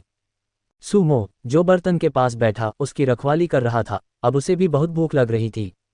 पूरे 3 दिनों से सूमो ने मसाले वाला खाना नहीं खाया था। पहले वह सोच भी नहीं सकता था कि बिना सब्जियों वाला एक सादा क्योर्ड मीट सूप उसे इतनी भूखा कर सकता है। ये देखकर कि सूप लगभग तैयार था, सूमो ने फिर से ट्रेड पैनल खोला और 1 पाउंड म्यूटेटेड डायो वुल्फ मीट खरीदा। उसने 2 छोटे कटोरे और एक जोड़ी चॉपस्टिक बनाने के लिए 3 यूनिट लकड़ी का इस्तेमाल किया। सूमो ने एक छोटा कटोरा जमीन पर रखा, उसमें डायो वुल्फ मीट डाला, फिर बर्तन से थोड़ा क्योर्ड मीट सूप और 200 ग्राम क्योर्ड मीट का टुकड़ा कटोरे में डाल दिया। ओरियो, आओ खाओ। आज की दावत लड़ाई के दौरान अपने मालिक की रक्षा करने का इनाम है। तुम्हें भविष्य में कड़ी मेहनत करनी होगी, ठीक है? काले कुत्ते के साथ लड़ाई में ओरियो आगे बढ़ा और काले कुत्ते के दूसरे हमले को रोक दिया, जिससे सूमो के लिए एक अच्छा मौका बन गया। इस समय उसे इनाम मिलना ही चाहिए था। ओरियो को गर्म और खुशबूदार होने के कारण इधर उधर उछलते हुए देखकर सूमो जोर से हंसा और बर्तन से बचा हुआ सारा सूप अपने कटोरे में डाल लिया। सायोनिक पानी का स्वाद मीठा, चिपचिपा और अच्छा था। गर्म करने पर इसकी मीठी खुशबू हवा में बेकाबू होकर फैल गई, लेकिन शुक्र है कि ठीक किए गए मीट की गहरी भरपूर उमामी ने मिठास को लगातार फैलने से रोक दिया। सूप थोड़ा सफ़ेद था, शोरबे की सतह पर तेल की धारियां तैर रही थीं, जिससे मुंह में पानी आ रहा था और बेसब्री से इंतजार हो रहा था। उसने चॉपस्टिक से ठीक किए गए मीट को पकड़ा, धीरे से काटा और रस बह निकला। इसका स्वाद हल्का और खुशबूदार था, फैटी लेकिन चिकना नहीं, लीन लेकिन सख्त नहीं। चीनी खाना हमेशा आत्मा के लिए बहुत हीलिंग होता है। यह कोई खतरनाक तबाही नहीं थी, बल्कि ऐसा लगा जैसे जन्नत में तैर रहे हों। थोड़े गर्म सूप को नज़रअंदाज करते हुए सूमो ने छोटा कटोरा उठाया और एक बड़ा घूंट लिया, जिससे उसके मुंह में एक खुशबू और कभी न खत्म होने वाला स्वाद रह गया। एक शानदार दावत के बाद आदमी और कुत्ता दोनों खुश होकर लेट गए। ओरियो का पेट गोल था और उसके सिर के अजीब से झुके हुए एक्सप्रेशन के साथ वह बहुत प्यारा लग रहा था। पचाते समय सूमो ने प्राइवेट मैसेज पैनल खोला। सच में फैंग मेंग्यू के कई प्राइवेट मैसेज पहले ही आ चुके थे। फैंग मेंग्यू, समय नापने का कोई तरीका नहीं था। मैंने सूरज के एंगल से अंदाज़ा लगाया कि मैं सुबह लगभग 8 बजे खंडहर में घुसी थी। फैंग मेंग्यू, खंडहर के बाहर कोहरे की एक परत छाई हुई है, लेकिन जब आप पास जाते हैं तो अंदर क्या है यह मुश्किल से ही दिखाई देता है। 2 दिन पहले फैंग मेंग्यू के भेजे हुए प्राइवेट मैसेज पढ़ने के बाद सूमो ने सिर हिलाया। टाइमिंग और खंडहर के दिखने के मामले में सब एक ही नाव में सवार लग रहे थे। अपने विचारों को नीचे लाते हुए सूमो ने पढ़ना जारी रखा। फैंग मेंग्यू, जब मैं अंदर थी, जब मुझे होश आया तो मैंने खुद को एक बिल्डिंग में खड़ा पाया जो बुलेट प्रूफ शीशे से घिरी हुई थी, जो मैंने तुमसे ट्रेड किया था। मैंने खिड़कियों से बाहर देखने की कोशिश की, लेकिन कोहरे ने मेरा रास्ता रोक दिया। उसके बाद मैंने बाहर निकलने की हिम्मत नहीं की। मैं बस उस शीशे की कुछ चादरों को पकड़े रही, जब तक कि 2 घंटे बाद मुझे अपने आप बाहर नहीं निकाल दिया गया। फैंग मेंग्यू, जब मैं बाहर निकली तो बाहर लगभग 2 घंटे और बीत चुके थे, जो अंदर के समय से मेल खाता था। फैंग मेंग्यू, हालांकि मैं खंडहर से बाहर नहीं निकल पाए, मुझे यकीन है कि यह जगह पक्का हमारी पृथ्वी नहीं है। उसका मैसेज पढ़कर सूमो का चेहरा काला पड़ गया। उसे एक बुरा एहसास हुआ। खंडहर कब दिखाई दिए और वे कैसे दिखते थे, इसके बारे में पहली 2 रिपोर्टें मेल खाती थीं, लेकिन अगली 3 पूरी तरह से अलग थीं। ये सिर्फ फैंग मेंग्यू ही नहीं थी। चैट लॉग में हर कोई जो अंदर गया और वापस आया, उसने एक बिल्डिंग के अंदर स्पॉन होने का वर्णन किया। सिर्फ सूमो एक बंजर जमीन पर दिखाई दिया था और उसे आंगन में जाने के लिए एक फार्म हाउस की दीवार तोड़नी पड़ी थी। इसके अलावा सूमो को 99% यकीन था कि जिस जगह वह गया था वह पक्का पृथ्वी से जुड़ी हुई थी। सूमो, तुम्हें इतना यकीन कैसे है? एक सोच के साथ उसने सवाल भेजा, फिर हाथ में सफ़ेद चीनी मिट्टी के चाय के कप को घुमाते हुए बैठ गया। दिमाग में बहुत कुछ चल रहा था।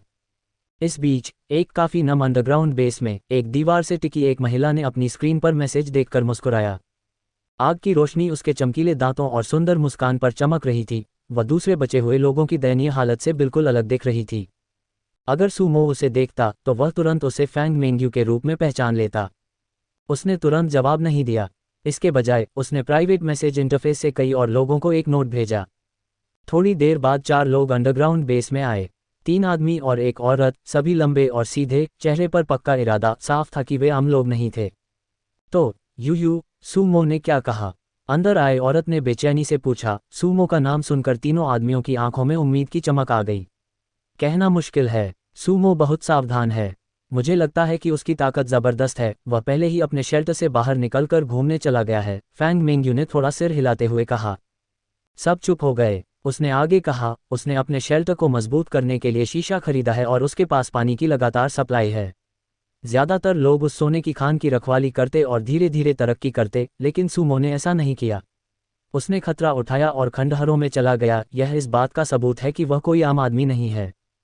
तो अब हम क्या करें? क्या हम उसे अभी भी अपने ग्रुप में शामिल कर सकते हैं? बाईं ओर बैठे निशान वाले आदमी ने बेचैनी से पूछा। वह शांत नहीं रह पा रहा था। एक एक कदम करके, अभी हम में से किसी के पास ट्रांसपोर्ट नहीं है, इसलिए इधर उधर जाना लगभग नामुमकिन है।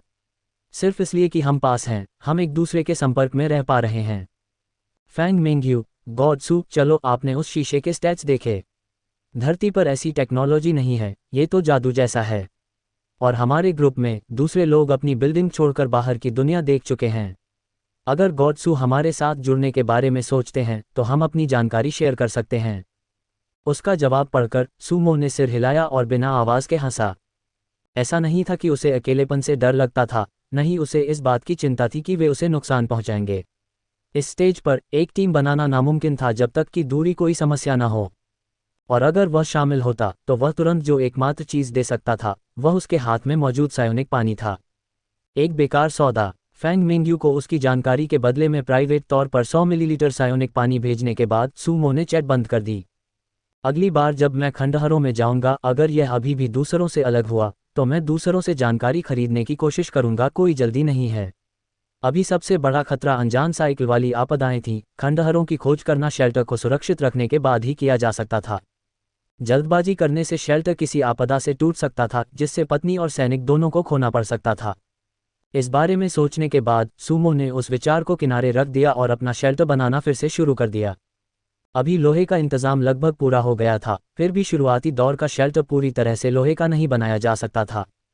पूरी तरह से लोहे का शेल्टर उतना मजबूत नहीं था। हालांकि यह बिजली से बचाने के लिए फैराडे केज बना लेता, लेकिन यह ज्यादा काम का नहीं था। सबसे अच्छा तरीका रीइंफोर्स्ड कंक्रीट था। रिसोर्स पैनल खोलकर सूमो ने अपने खरीदे हुए सामान को छांटना शुरू किया। सबसे पहले लोहा आया। उसने थोड़ा थोड़ा करके 130 यूनिट इकट्ठा किया था। 6 आयरन स्टोव में लग गए थे, जिससे 124 बचे थे। अगला लकड़ी। क्योंकि वह खंडहरों में गया था, इसलिए उसने आज कोई लकड़ी नहीं काटी थी। स्टॉक घटकर सिर्फ 1 यूनिट रह गया था। प्लांट फाइबर और पत्थर पूरी तरह खत्म हो गए थे। मिट्टी की 6 यूनिट बची थीं। बर्तन धोने, मांस खरीदने, खाना पकाने और फैंग मिंग्यू को पैसे देने के बाद सायोनिक पानी 8 लीटर रह गया था। सूमो का इसे जमा करने का कोई इरादा नहीं था। सायोनिक पानी हर दिन एक तय मात्रा में बनता था, लेकिन सामान इकट्ठा करके बेचने के लिए बाहर ले जाना पड़ता था। सूमो सावधान था। मौजूदा ट्रेडिंग सिस्टम में बग थे, कोई रोक नहीं थी और आइटम दूर दूर तक टेलीपोर्ट किए जा सकते थे। कम समय में यह हानिरहित लग रहा था, लेकिन जल्द ही फाइनेंस के जानकार लोग इस पर कब्जा कर लेंगे। एक बार सस्ता खरीद कर महंगा बेचने का चक्र उन्हें आम लोगों को घुमाने देगा। एक सर्वाइवल गेम उन्हें बिना रोक टोक के नियमों को तोड़ने नहीं देगा। शुरुआती दौर के बाद ट्रेडिंग सिस्टम पर लिमिट लगा दी जाएगी या इसे पूरी तरह से खत्म कर दिया जाएगा। सबसे ज़रूरी बात, पानी और खाने की एक्सचेंज रेट समय के साथ सामान्य हो जाएगी। तब तक फायदे के लिए रिसोर्स की असमानता का फायदा उठाना लगभग नामुमकिन होगा। ये समझते हुए सूमो ने ट्रेडिंग पैनल खोला और सामान खरीदना शुरू कर दिया। अभी तक कोई दुर्लभ आइटम लिस्टेड नहीं था। उसने आम सामान पर स्विच किया और यूनिट कीमत के हिसाब से सॉर्ट किया। लकड़ी, मिट्टी और प्लांट फाइबर को छोड़कर पत्थर बाजार में सबसे सस्ता रिसोर्स था। बड़े मैदानों में पत्थर की 1 यूनिट इकट्ठा करने में लगभग 15 से 20 मिनट लगते थे। एक खदान के पास एक खनिक 5 मिनट में 1 यूनिट निकाल सकता था। तो मेहनत को देखते हुए पत्थर की 1 यूनिट 5 मिलीलीटर पानी के बराबर थी। जल्दी से हिसाब लगाकर सूमो जोर से बड़बड़ाया, ये तो असली काला धंधा है। सबसे खराब पूंजीवादी खदानें भी इतनी बुरी नहीं थीं। चिलचिलाती धूप में 1 घंटे पत्थर खोदने पर सिर्फ 60 मिलीलीटर पानी मिलता है। ये तो 2 घूंट पानी है। इसीलिए कई खनिक दिन में आराम करते हैं और रात में खुदाई करते हैं। दिन की गर्मी से स्टेमिना खत्म हो जाता है। 60 मिलीलीटर 1 घंटे के नुकसान की भरपाई नहीं कर सकता। रात में वो 60 मिलीलीटर पानी एक खनिक को बस जिंदा रखता था। जैसे जैसे उसने ज़्यादा गहराई से एनालिसिस किया, दूसरे बचे हुए लोगों की हालत और साफ होती गई। अपना बढ़ता गुस्सा दबाते हुए सूमो ने धीरे से सांस ली और बुदबुदाया, जिंदगी और मौत का खेल। ऊपर से एक गेमिफाइड सर्वाइवल दुनिया, नीचे अनगिनत आंखें जो जीने के लिए बेताब थीं। माइनिंग का मतलब था एक दुख भरी जिंदगी। माइनिंग न करने का मतलब था मौत। फिर भी ये खनिक आम लोगों में बेहतर हालत में थे। सूमो जैसे बिना किसी खास चीज़ वाले मैदानों में कोई अयस्क नहीं थे। आप सिर्फ पेड़ काट सकते थे, जिससे और भी कम रिटर्न मिलता था, शायद एक इंसान को जिंदा रखने के लिए भी काफ़ी नहीं। अपना सिर हिलाते हुए उसने उन भयानक तस्वीरों को एक तरफ किया और बुदबुदाया, गरीब, मैं अपना ख्याल रखता हूँ। अमीर, मैं दुनिया की मदद करता हूँ। इसे मेरा छोटा सा योगदान समझो। बाजार में उसका सायोनिक पानी सादे पानी के मुकाबले 1 से 3 के रेट पर बिकता था। उसने इसे कन्वर्ट नहीं किया, उसने सीधे सायोनिक पानी खर्च किया। एक मोनोपोली डील बहुत फायदेमंद थी। 1 लीटर सायोनिक पानी से 200 यूनिट पत्थर मिलते थे। बचे हुए 800 मिलीलीटर में से उसने 500 मिलीलीटर खाने पर खर्च किए। शेल्फ लाइफ, मात्रा, नमक की मात्रा और खराब न होने की क्षमता को देखते हुए उसने सिर्फ ब्रेड खरीदी। बची हुई 4 किलोग्राम डार्क राई ब्रेड के साथ अब उसके पास स्टोव में 7 किलोग्राम ब्रेड थी। अपनी भरी हुई इन्वेंट्री को देखते हुए सूमो ने उदासी को दूर किया और स्थिर आवाज में कहा, सिस्टम पर निर्भर रहना शायद असली स्किल न हो, लेकिन भविष्य कौन जानता है। जब तक मैं जिंदा हूं, इंसानियत खत्म नहीं होगी। एक दिन मैं और मजबूत बनूंगा, ज्यादा समय तक जिंदा रहूंगा। शायद मैं एक ऐसा सुपर शेल्टर बनाऊंगा जिसे कोई आपदा हिला न सके। उसकी आवाज शांत हो गई। पास में पहरा दे रहा ओरियो लुढ़का और भौंका, जैसे ये कहने के लिए कि वह भी बोझ उठाएगा। सर्वनाश कैलेंडर का चौथा दिन। आप चैन से सोए और आपकी आत्मा और हालत पूरी तरह ठीक हो गई। सर्वाइवल पॉइंट्स जोड़ दो। आपने एक खंडहर खोजा। सर्वाइवल पॉइंट्स जोड़ दो। आपको सर्वनाश में अपना पहला साथी ओरियो मिला। आप बहुत खुश हैं और आपका डिप्रेशन खत्म हो गया है। सर्वाइवल पॉइंट्स जोड़ दो 0। आपने खंडहर को एक्सप्लोर किया, जिससे आपको अनजान चीज़ों के बारे में कुछ समझ मिली। सर्वाइवल पॉइंट्स जोड़ 5। आपने खतरनाक खंडहर मॉन्स्टर को मार डाला और आपकी लड़ने की ताकत बढ़ गई। सर्वाइवल पॉइंट्स जोड़ 1-0। आपको खंडहर से बहुत कुछ मिला। सर्वाइवल पॉइंट्स जोड़ 5।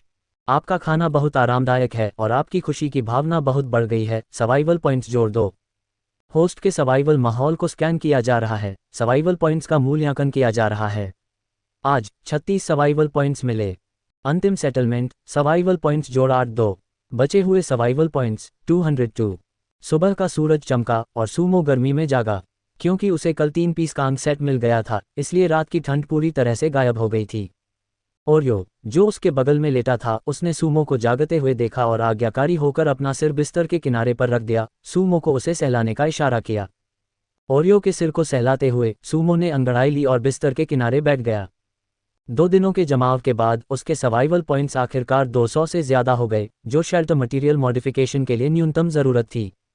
चैट चैनल खोलने के बाद पहले कुछ दिनों की उलझन से उबरने के बाद बचे हुए सर्वाइवर्स ने असलियत का सामना करना और बंजर ज़मीन में जिंदा रहना शुरू कर दिया था। उसने सबसे पहले चैट करने के लिए वर्ल्ड चैनल खोला। एसिड बारिश की पहली लहर कल आ रही है। वैसे क्या आप सब तैयार हैं? किस चीज़ के लिए तैयार? काश आज ही एसिड बारिश हो जाती। ये घटिया मौसम बहुत गर्म है और मेरा गला सूख रहा है। ऊपर वाले भाई, क्या तुम सीरियस हो? तुम एसिड बारिश पीने की हिम्मत करते हो? मैं तुम्हें एक बहादुर योद्धा के रूप में सलाम करता हूँ। क्या एसिड बारिश को उबालने के बाद नहीं पिया जा सकता? या नहीं, मैं समझाता हूँ, एसिड रेन पीने लायक नहीं होती। ये कॉन्सेंट्रेशन पर निर्भर करता है। उदाहरण के लिए, एसिड रेन बहुत कम कॉन्सेंट्रेशन वाला सल्फ्यूरिक एसिड होता है। अगर आप इसे उबालकर छान भी लें तो भी इसमें बची हुई गंदगी और नुकसानदायक चीज़ें रहेंगी। अगर कॉन्सेंट्रेशन कम है तो ट्रीटमेंट के बाद थोड़ी मात्रा में पीना ठीक है। अगर कॉन्सेंट्रेशन ज़्यादा है तो मेरा सुझाव है कि आप अपनी भलाई के लिए प्रार्थना करें। भगवान हमें जिंदा रहने का आशीर्वाद देंगे। दुनिया के चैनल पर शुरू में जितनी भीड़ थी उसकी तुलना में अब मैसेज बहुत कम थे। बिना स्क्रॉल किए भी आप सबके मैसेज देख सकते थे। कंटेंट भी शुरू की निराशा और मायूसी से हटकर कभी कभी छोटी मोटी जानकारी शेयर करने में बदल गया था। कल आपदा है। समय सच में बहुत तेजी से बीतता है। बंजर दुनिया में आए 3 दिन पलक झपकते ही बीत गए। रीजनल चैनल पर स्विच करने के बाद सूमो ने सबसे पहले दाईं ओर बचे हुए लोगों की संख्या देखी। 774। बुरा नहीं है। ये संख्या उम्मीद से कहीं बेहतर है। शुरुआती दौर में आमतौर पर रात में पागल म्यूटेटेड जीव हमला नहीं करते थे, इसलिए इंसान कम से कम रात तो किसी तरह गुजार लेते थे। लेकिन आपदा से एक दिन पहले हर किसी को ये सोचना था कि इससे कैसे निपटा जाए। उठकर उसने रात भर जमा किया हुआ सायोनिक पानी निकाला और ध्यान से सब्जी उगाने की जगह पर पानी दिया। बाल्टी में बचा हुआ सारा सायोनिक पानी रखने के बाद सूमो ने बंजर ज़मीन पर चौथे दिन के लिए एक बढ़िया नाश्ता बनाना शुरू किया। पिछली रात साफ किया हुआ मिट्टी का बर्तन निकालकर सूमो ने उसे चूल्हे पर रखा, लकड़ी का आखिरी टुकड़ा जलाया और आग जलाने के लिए उसे चूल्हे के नीचे रख दिया। मीठा और गाढ़ा सायोनिक पानी मिट्टी के बर्तन में डाला गया और गर्म होने लगा। हल्की खुशबू सूंघते हुए सूमो ने दलीबा, बड़ी रोटी निकाली और भेड़ के मांस के शोरबे में भिगोई हुई रोटी की तरह उसे फाड़ना शुरू कर दिया। उंगली के पो के आकार के रोटी के टुकड़े बर्तन में गए और पानी के तापमान के साथ धीरे धीरे नरम होकर एक हो गए। उसने लगभग 1.5 पाउंड रोटी फाड़ी और मिट्टी के बर्तन में पानी भी उबलने लगा। तुरंत ही दलीबा में मौजूद आड़ू की गुठली और कुचले हुए हेज़लनट सायोनिक पानी के साथ मिलकर एक अनोखी हल्की खुशबू देने लगे। ये बहुत खुशबूदार है। यह पानी तो बस एक नेचुरल मसाला है। सूमो ने ताज़ी खुशबू की गहरी सांस ली। अगर कल रात का मीट सूप संतोषजनक था तो आज का ब्रेड सूप तो प्योर आनंद था। हालांकि वह बंजर ज़मीन की दुनिया में 1 हफ्ते से भी कम समय से था, लेकिन सूमो को ऐसा लगा जैसे उसे इतनी खुशबूदार चीज़ खाए हुए कम से कम 1 या 2 महीने हो गए हों। उसके मुंह में ज़ोर ज़ोर से लार निकलने लगी। अगर कुछ सब्जियां होती तो और भी अच्छा होता। सूमो ने ट्रेड चैनल खोलते समय गर्मी कंट्रोल की। सब्जियों की तलाश। वूश, वहाँ दर्जनों पेज की सब्जियों के पैक थे। सभी कीमतें बनावटी तौर पर ज़्यादा थीं। इनमें से कुछ सब्जियों के पैक खजाने के बक्सों से खोले गए थे, जबकि कुछ इंस्टेंट नूडल्स खाने के बचे हुए थे। सूमो शुरू में सायोनिक पानी से ट्रेड करना चाहता था, लेकिन फिर उसका मन बदल गया। क्यों न वर्ल्ड चैनल आजमाया जाए? एक विचार के साथ उसने वर्ल्ड चैनल खोल दिया। बंजर ज़मीन पर आने के बाद उसने एक बार भी अपने छोटे लाउडस्पीकर का इस्तेमाल नहीं किया था। सूमो, वेजिटेबल पैक के लिए सायोनिक पानी से बना खुशबूदार ब्रेड सूप का कटोरा। सबसे ज़्यादा बोली लगाने वाला जीतेगा, सिर्फ सीरियस पूछताछ करें। वर्ल्ड चैनल पर एक मैसेज आया। सूमो के पर्सनल होम पेज पर पहले से ही लाखों फॉलोअर्स थे और जैसे ही मैसेज आया उसे तुरंत कई लोगों ने पकड़ लिया। हे भगवान, सू भगवान इतने दरिया दिल हैं। सायोनिक पानी से उबला सूप। हिस। हालांकि ज्यादातर लोगों ने सूमो की दरियादिली पहले ही मान ली थी, लेकिन जो लोग अक्सर वर्ल्ड चैट चेक नहीं करते थे उनमें से कुछ बहुत हैरान थे। कुछ ही सेकंड में सूमो को हजारों ट्रेड मैसेज मिले। कुछ के पास सच में वेजिटेबल पैक थे, जबकि दूसरों ने दूसरी चीजें एक्सचेंज करने का प्लान बनाया था। सू भगवान, मैंने 2 दिन से कुछ नहीं खाया है। प्लीज मुझे बस एक निवाला सूप दे दो। मैं आपसे रिक्वेस्ट करता हूँ। मेरे पास कैरोसिन लैंप है। क्या मैं इसे खाने के लिए बदल सकता हूँ? बड़े आदमी, मेरे पास Kang Shifu pickled cabbage instant noodle का एक वेजिटेबल पैक है। क्या मैं इसे एक्सचेंज कर सकता हूँ? मेरे पास एक पोर्टेबल वेजिटेबल पैक है, पूरा 100 ग्राम का।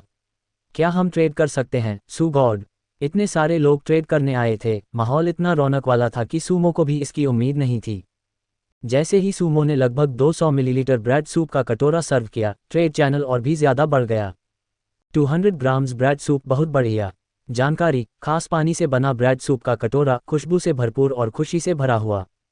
खास क्षमता, पीने के बाद पेट थोड़ा भर जाता है और कुछ हद तक चोट ठीक हो जाती है। मूल्यांकन, क्या आपको याद है कि आपने ब्रेड के कितने टुकड़े खाए हैं? डीओ। सायोनिक पानी मिलाने के बाद आर्टिफिशियल तरीके से बना ब्रेड सूप बहुत बढ़िया ग्रेड पर पहुंच गया, जिससे बाजार में और भी ज्यादा मारामारी मच गई। सूमो ने, जाहिर है, जिसने सबसे ज्यादा वेजिटेबल पैक ऑफर किए उसके साथ ट्रेड किया। काफी देर चुनने के बाद सूमो को कोई ऐसा दिखा जो उस समय सबसे ज्यादा पैसे देने को तैयार लग रहा था। एलन ब्रांडो, हाय मिस्टर सू, मेरे पास डिहाइड्रेटेड वेजिटेबल के 2 छोटे पैक हैं, एक पूरा 250 ग्राम का, और मेरे पास 200 ग्राम गन पाउडर भी है। मैं उन्हें आपके ब्रेड सूप के बदले में एक्सचेंज करना चाहता हूं जो सेल के लिए लिस्टेड है। क्या ये ठीक है? उसके पास न सिर्फ वेजिटेबल पैक थे जिनकी सूमो को ज़रूरत थी, बल्कि उसे अचानक फ़ायदा भी हुआ। ज़्यादातर खरीदार असल में वेजिटेबल पैक जोड़ रिसोर्स का तरीका इस्तेमाल करते थे, लेकिन इस आदमी के पास सच में ऐसा स्ट्रैटेजिक लेवल का सामान था। हालांकि मौजूदा टेक्नोलॉजी से बंदूकें और तोप बनाना नामुमकिन था, लेकिन तैयार रहना हमेशा बेहतर होता है। तुरंत सूमो ने ट्रेड पार्टनर तय किया और एलन के 3 आइटम एक्सचेंज के सामान के तौर पर चुने। इस ट्रेड के साथ दूसरे सिर्फ देख सकते थे और हिस्सा नहीं ले सकते थे। कुछ ही सेकंड में एलन ने जल्दी से सामान ले लिया और दोनों पार्टियों के बीच ट्रेड पूरा हो गया। गन पाउडर एक नाजुक चीज़ थी और सूमो को अभी तक उसे रखने की जगह नहीं मिली थी, इसलिए उसे अभी के लिए उसे अपनी इन्वेंट्री में रखना पड़ा। सब्जी का पैकेट निकालकर उसने बचे हुए ब्रेड सूप में 4 या 5 तरह की सब्जियों के साथ मिला हुआ 100 ग्राम का बैग डाल दिया। गुरगल गुरगल, छोटे से शेल्टर में हर जगह हल्की खुशबू और सब्जियों की खुशबू का मिक्सचर था। ओरियो पहले से ही पॉट के पास लेटा हुआ था, अंदर सब्जियों के ब्रेड सूप को ध्यान से देख रहा था। उसकी लार देर तक टपक रही थी और जमीन पर गिर रही थी। थोड़ा मसाला डालो और ये तैयार है। एक सच्चे पुराने शानिक्सी के रहने वाले के तौर पर सूमो को ऐसा फीका खाना पसंद नहीं था। खंडहर से लूटा हुआ मिर्च पाउडर निकालकर सूमो ने बेमन से थोड़ा सा डाला। तुरंत मिर्च की सुन्न करने वाली खुशबू ब्रेड सूप की ताज़ी खुशबू के साथ मिल गई और एक मसालेदार, ताज़ा और खुशबूदार स्वाद बन गया। सूमो ने एक गहरी सांस ली, मिट्टी के पॉट को पास के स्टोव पर ले गया और उसे परोसने के लिए तैयार हो गया। Hiss hiss, woof woof woof woof. Oreo ने अपनी नाक से कुड़ी, जमीन पर लेटा हुआ पहले से ही बेसब्र था। तुम छोटे पेटू। सूमो मुस्कुराया और सिर हिलाया, बर्तन उठाया, थोड़ा सा ओरियो के कटोरे में डाला और बाकी अपने लिए रख लिया। मिट्टी के बर्तन में पका सूप एक देहाती स्वाद वाला था जो शहर में चखना मुश्किल था। नरम ब्रेड के टुकड़े उसके मुंह में छूते ही पिघल गए। सूमो ने बहुत ध्यान से चबाया, सब्जी का एक भी टुकड़ा छूटा नहीं। आंखें बंद करके उसे सभ्यता में लौटने का एहसास भी हुआ। अगर मुझे अब से हर दिन ऐसा खाना मिले तो ये बहुत बढ़िया होगा। एक व्यक्ति और एक कुत्ते ने पेट भरकर खाना खाया। जब तक उन्होंने खाना खत्म किया और बर्तन और चूल्हा धोया, तब तक सूरज बाहर आसमान में ऊंचा हो चुका था। सुबह की ठंड पूरी तरह से गायब हो गई थी, जिससे बाहर जाकर काम करने का अच्छा समय था। आज मुझे बाढ़ रोकने के लिए ड्रेनेज सिस्टम ठीक करवाना होगा। अपना खाना खत्म करने के बाद सूमो ने अपना फावड़ा उठाया और बाहर भागा। बंजर जमीन पर सुबह के 10 बज रहे थे और वह काम पर समय पर पहुंच गया था। शायद अभी भी नए लोगों के लिए बचाव का समय था, क्योंकि जंगली जानवर अभी उतने पागल नहीं थे। पूरी तरह से स्कैन करने के बाद भी उसे आज बेस के पास कोई म्यूटेटेड जीव नहीं मिला। कितनी अफसोस की बात है, मुझे लगा था कि आज मुझे कोई डिलीवरी मिल जाएगी। म्यूटेटेड जानवर जिनसे दूसरे लोग बाघों की तरह डरते थे, सूमो के लिए सिर्फ डिलीवरी बन गए थे। ये कहना होगा कि दुनिया के अंत में अगर कोई अपनी सोच बदल ले तो ये बिल्कुल अलग अनुभव होगा। अपने शेल्टर की छोटी पहाड़ी पर खड़े होकर सूमो ने बाहर देखा और वह अभी भी एक बहुत बड़ा और सुनसान नज़ारा था। कई दिनों की चिलचिलाती धूप ने पहले थोड़ी हरी जमीन को सूखा पीला कर दिया था। वह झाड़ियों के उस हिस्से की ओर चला गया जिसे वह काट रहा था। जिस जगह पर उसका सामना गिरगिट से हुआ था वह रात के समय मैदानों की तेज हवाओं से पहले ही साफ हो चुकी थी। थोड़ा गंदा होने के अलावा ये बताने का कोई सीधा तरीका नहीं था कि वहां कोई लड़ाई हुई थी। अपनी लोहे की कुल्हाड़ी निकालकर सूमो ने लकड़ी काटना शुरू कर दिया। ट्रेडिंग मार्केट में लकड़ी बहुत सस्ती थी, 100 मिलीलीटर पानी के बदले भी दर्जनों यूनिट लकड़ी मिल सकती थी। लेकिन सूमो का मकसद यह नहीं था। ये धरती पर एक खास निंजा एनीमे जैसा था जहां चक्र होने पर भी चक्र लगाने की ट्रेनिंग के लिए पेड़ पर चढ़ने और पानी पर चलने से शुरुआत करनी पड़ती थी। सूमो के अभी के काम बिल्कुल ऐसे ही थे। कुल्हाड़ी को कंट्रोल करते हुए हर वार के साथ सूमो पूरी सटीकता के लिए कोशिश करता था। अपनी ताकत को कंट्रोल करते हुए हर वार के साथ सूमो का मकसद अपनी ताकत को एक तय दायरे में रखना था, न बहुत ज़्यादा न बहुत कम। भले ही मेरे पास हथियार हों, इस तरह की दुनिया में लोगों के साथ आमने सामने की लड़ाई तो होनी ही है। जितना ज़्यादा वह कंट्रोल करना चाहता था सूमो को उतनी ही ज़्यादा मुश्किल महसूस होती थी। मेरे पास फैंटेसी नॉवेल की तरह एक ही वार में सब कुछ खत्म करने की ताकत नहीं है, इसलिए मैं सिर्फ स्पीड और एक्यूरेसी ही कर सकता हूँ। ज़रूरी है कि ज़रूरी जगहों पर वार किया जाए, तेज़ी से आगे बढ़ा जाए, काफ़ी जोर लगाया जाए और एक्यूरेट रहा जाए। पहले के मुकाबले दूसरे आधे इंसान जितनी ऊंचाई वाले पौधे पर ज़्यादा साफ सुथरे काटने के निशान देखकर सूमो को कुछ समझ आया। ब्लॉक करना चकमा देने जितना अच्छा नहीं है और चकमा देना पहले हमला करने जितना अच्छा नहीं है। एक्शन लेने से पहले मुझे लकड़ी काटने जैसा होना चाहिए। कहाँ काटना सबसे असरदार होगा? अगर मैं दुश्मन को उनके कदम उठाने से पहले ही खत्म कर दूं, तो मुझे प्रोफेशनल ट्रेनिंग न होने और बाद में उनके हमलों से बचने में नाकाम रहने की चिंता नहीं करनी पड़ेगी। सूमो जितना ज़्यादा सोचता, उसके हाथ में कुल्हाड़ी का जोर उतना ही सटीक होता जाता। 1 घंटे से भी कम समय में वह पहले से ही एक बड़ी रेंज में अपनी ताकत और सटीकता बनाए रखने में कामयाब हो गया था। इस समय तक उसने 20 यूनिट लकड़ी और 8 यूनिट प्लांट फाइबर जमा कर लिए थे। बेस पर लौटकर उसने कुछ घूंट ठंडा पानी पिया और कुछ ओरियो को देने के बाद, जो आसपास पेट्रोलिंग कर रहा था, सूमो ने ड्रेनेज सिस्टम के बारे में सोचना और उसे डिज़ाइन करना शुरू कर दिया। अभी शेल्टर में कोई सीवेज पाइप नहीं थे और टॉयलेट जल्दी जल्दी बाहर किया जाता था, इसलिए फिलहाल शेल्टर से सीवेज निकालने के बारे में सोचने की ज़रूरत नहीं थी। सेफ हाउस बनने के बाद पहाड़ी का इलाका थोड़ा बदल गया। यह एक हल्की ढलान वाला डिज़ाइन बन गया। आमतौर पर पानी निकलने में कोई दिक्कत नहीं होनी चाहिए। हालांकि इस तरह के इलाके में पानी के गड्ढे बनने का सबसे ज़्यादा चांस था। भारी बारिश में शेल्टर की नींव के नीचे झील जैसा पानी जमा हो सकता था। समय के साथ नमी और पानी का दबाव शेल्टर की बनावट को नुकसान पहुंचाएगा। इसके अलावा एसिड रेन आसपास के इलाके को और ख़राब कर देगी, जिससे वह बंजर हो जाएगा और बेस के भविष्य के विकास के लिए ठीक नहीं होगा। एक साधारण ड्रेनेज खाई काफ़ी नहीं है। मुझे एक ऐसा इलाका खोदना है जो पानी को जल्दी से निकाल सके। बेहतर होगा कि वह 4 या 500 मीटर दूर ले जाए। अपने मन में रास्ते की मोटी मोटी योजना बनाने के बाद सूमो ने काम करना शुरू कर दिया। अच्छी बात यह थी कि इस दुनिया में गेम पैनल से बने फावड़े का एक खास असर था। बस थोड़ी सी ताकत से ये मिट्टी का एक बड़ा टुकड़ा उठा सकता था। फिर भी ड्रेनेज की खाई को 50 मीटर से थोड़ा ज़्यादा बढ़ाने में शाम होने तक पूरे 3 या 4 घंटे लग गए। तीनों ड्रेनेज की खाइयाँ खरोंच के निशान की तरह टेढ़ी मेढ़ी और ढीली थीं। उन्हें ठीक करने के लिए सीमेंट या कंक्रीट नहीं था, लेकिन उनका असर पक्का था। अपने मन में सर्वाइवल सिस्टम को पुकारते हुए सूमो ने खोदी हुई ड्रेनेज खाई को देखा। Simple drainage facility upgrade direction 1 facility को मजबूत करें, मटेरियल बदलें, ड्रेनेज की एफिशिएंसी में बहुत सुधार करें। इसके लिए सर्वाइवल पॉइंट्स 150 चाहिए। अपग्रेड डायरेक्शन 2 सीवेज डिस्चार्ज के लिए ज़मीन के नीचे दबे पाइप का इस्तेमाल करें। ज़्यादा एफिशिएंसी और ज़्यादा छिपा हुआ, आसानी से डैमेज नहीं होगा। इसके लिए सर्वाइवल पॉइंट्स 550 चाहिए। जानकारी इस ड्रेनेज खाई से मुड़ने की कोशिश न करें। मैं गारंटी देता हूं कि आप फंस जाएंगे। देखने के लिए पत्थर की एक यूनिट डालकर देखो।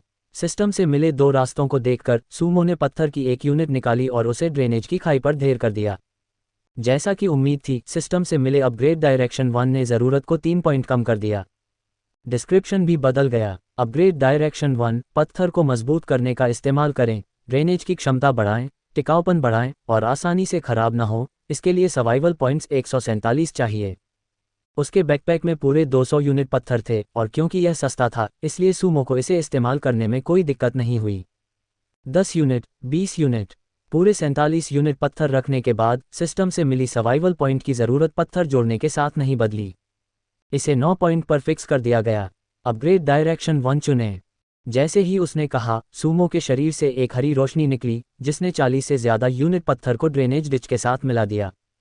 सूमो के पैरों से शुरू होकर पहले नर्म मिट्टी की ड्रेनेज डिच में पत्थर के निशान दिखने लगे।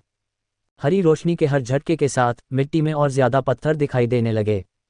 3 से 5 सेकंड के बाद पत्थर की ड्रेनेज डिच हो गया। ग्रे ब्लैक पत्थर से बनी ड्रेनेज डिच बंजर ज़मीन पर एक बड़ी दीवार की तरह साफ और व्यवस्थित दिख रही थी, जिससे हैरानी हो रही थी।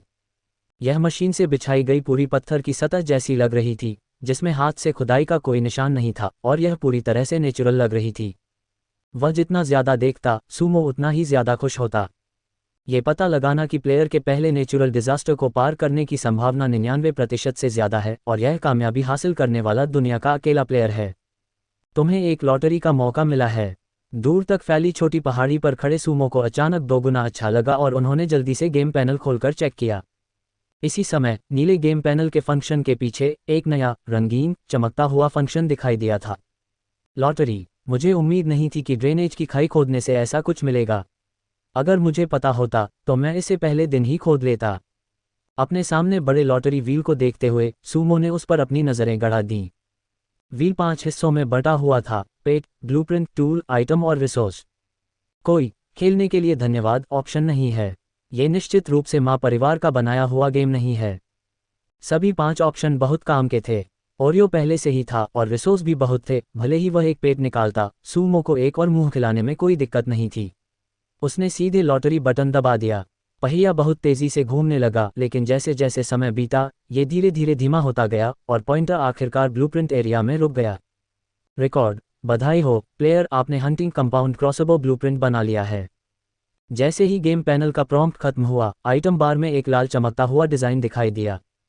Hunting compound crossbow blueprint. एक लंबी दूरी का कॉम्बैट टूल, रीलोड होने में धीमा, हाई इनिशियल वेलोसिटी, काफ़ी मारक क्षमता वाला, जंगल में जिंदा रहने के लिए एक ज़रूरी टूल। यह एक लंबी दूरी का हथियार है। सूमो की आंखें चमक उठीं। अपनी पहली कॉम्बैट आउटिंग से पहले ही उसने एक लंबी दूरी का हथियार बनाने के बारे में सोचा था। ये सिर्फ एक अच्छी क्राफ्टिंग डायरेक्शन की कमी और कम सर्वाइवल पॉइंट्स की वजह से था कि इस आइडिया को रोक दिया गया था। उसे अब एक क्रॉसबो मिलने की उम्मीद नहीं थी जो धनुष से भी ज़्यादा एडवांस था। धनुष और क्रॉसबो में सबसे बड़ा फ़र्क एक्यूरेसी में होता है। क्रॉसबो में डोरी खींचते समय एक साथ निशाना लगाने की ज़रूरत नहीं होती, इसलिए ये यूज़र से कम मांगता है।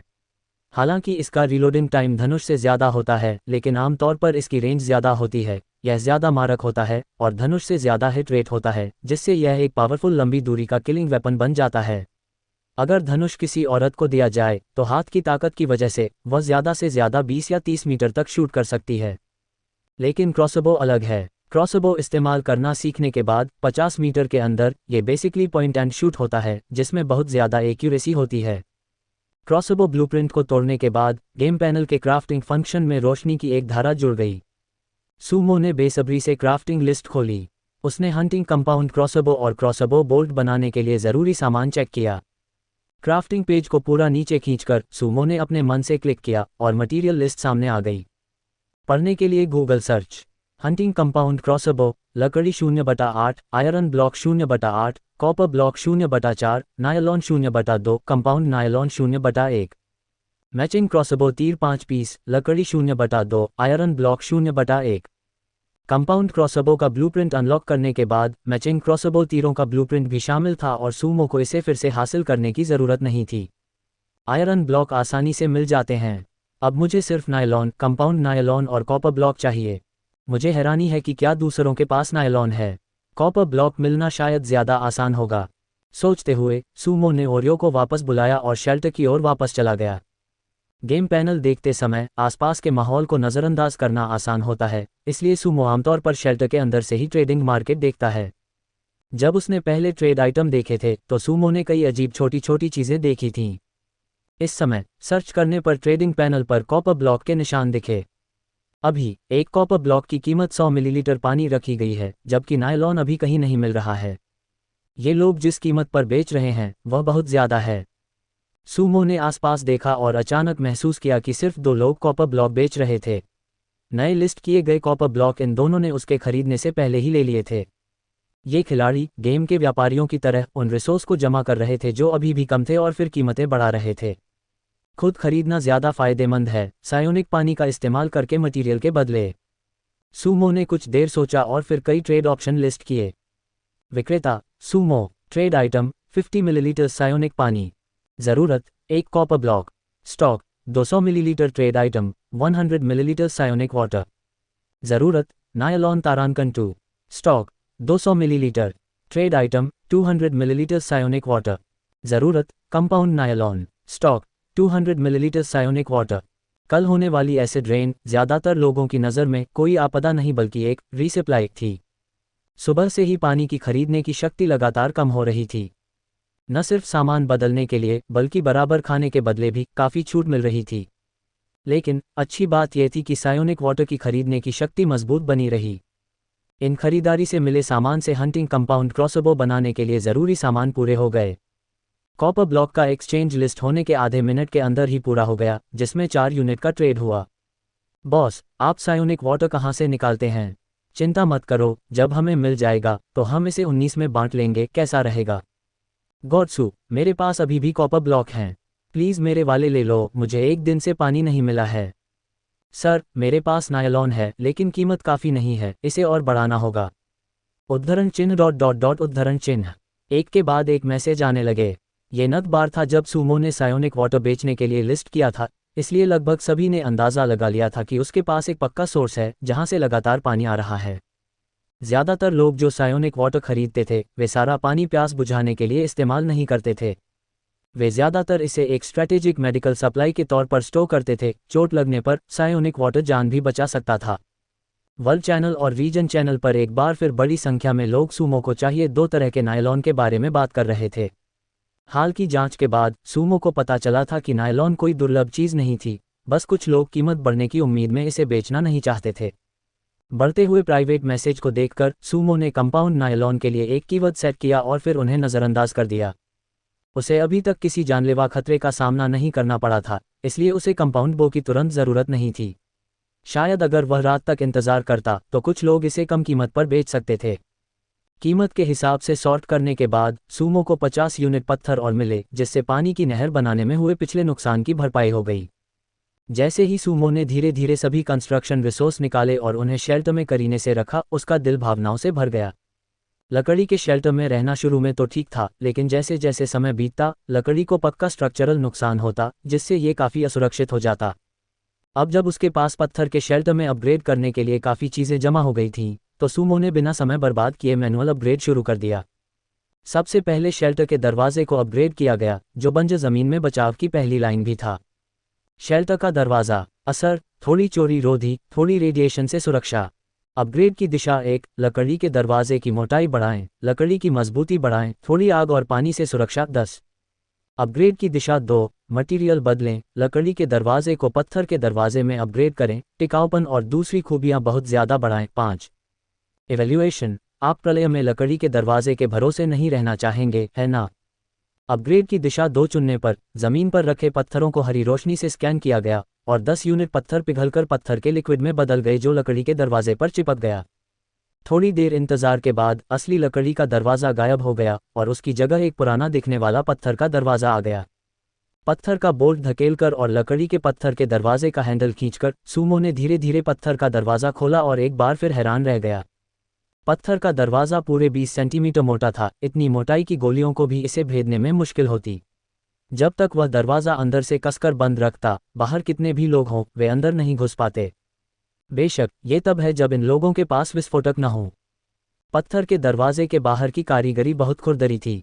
सिस्टम ने अपग्रेड के दौरान छिपाने पर भी ध्यान दिया, हालांकि यह अभी भी जंगल में अजीब लग रहा था। कम से कम आम जीव इसे सिर्फ एक खुरदरी चट्टान समझेंगे। दरवाज़ा बंद करके बेस के अंदर लौटने के बाद सूमो ने हर हिस्से को अलग अलग अपग्रेड करना शुरू किया।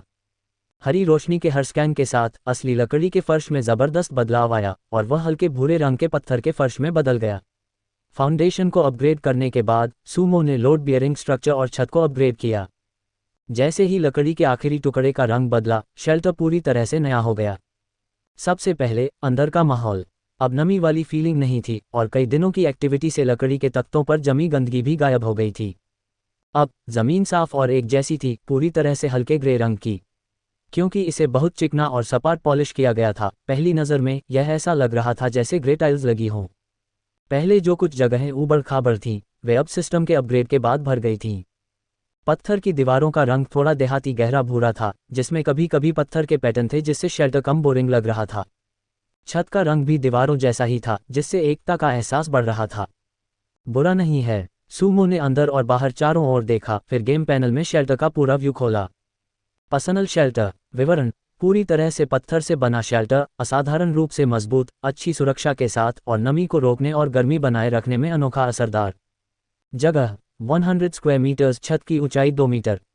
अखंडता 100%। सुविधाएं: लोहे का चूल्हा, बिस्तर, बड़ा सब्जी उगाने का बेस, सायोनिक कुएं का पानी निकालने वाला, खाने की मेज।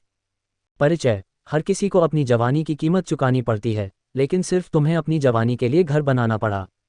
यह इंसान की सभ्यता की महानता है। सूमो ने ताली बजाई और आह भरी। पूरी तरह से पत्थर से बने शेल्टर का सबसे बड़ा फायदा कुछ और नहीं बल्कि दो शब्द थे: सुरक्षा। वह सुरक्षा जिसे सर्वनाश में हर कोई बेसब्री से ढूंढ रहा था, सूमो ने अब सिर्फ 4 दिनों में बना लिया था। इधर उधर घूमते हुए, यहाँ छूते हुए और वहाँ देखते हुए, नए बने शेल्टर की तारीफ करते हुए, सूमो खुद को बहुत खुश महसूस करने से रोक नहीं पाया। ये दुख की बात है, काश बिजली होती तो ये पत्थर का घर रेनफोर्स्ड कंक्रीट जितना आरामदायक नहीं है। फिर मैं बाथरूम लगवा सकता था, नहीं, बाथटब लगवा सकता था, फिल्म देख सकता था, थोड़ी रेड वाइन पी सकता था। छत को देखते हुए सूमो सीढ़ियों पर बैठ गया, सोच में डूबा हुआ। इस दुनिया में आने के बाद से जब भी शेल्टर का माहौल धरती के करीब आता, सूमो की भावनाएं और भी उलझ जातीं। कुछ नहीं से कुछ बनने में पाषाण युग से बिजली के युग तक इंसानियत को 5000 साल से ज्यादा लगे। फिर भी एक इंसान की जिंदगी ज्यादा से ज्यादा कुछ दशकों की होती है। इस खतरनाक प्रलय में क्या सच में कभी ऐसा दिन आएगा जब बिजली वापस आएगी? अपनी मुट्ठियां भींचकर सूमो ने अपने दिल की उदासी को दूर कर दिया। अभी दुख मनाने का समय नहीं था। वह पास के जंगल में 3 किलोमीटर भी नहीं चल पाया था, तो वह भविष्य के बारे में कैसे बात कर सकता था? अपना सामान गिनने के बाद सायोनिक पानी का भंडार ट्रेडिंग मार्केट में लिस्टेड 400 मिलीलीटर को छोड़कर एक बार फिर से लगभग 5 एल हो गया था। बैकअप के लिए 1 एल पानी छोड़कर सूमो ने आपदा से पहले अपनी आखिरी खरीदारी शुरू की।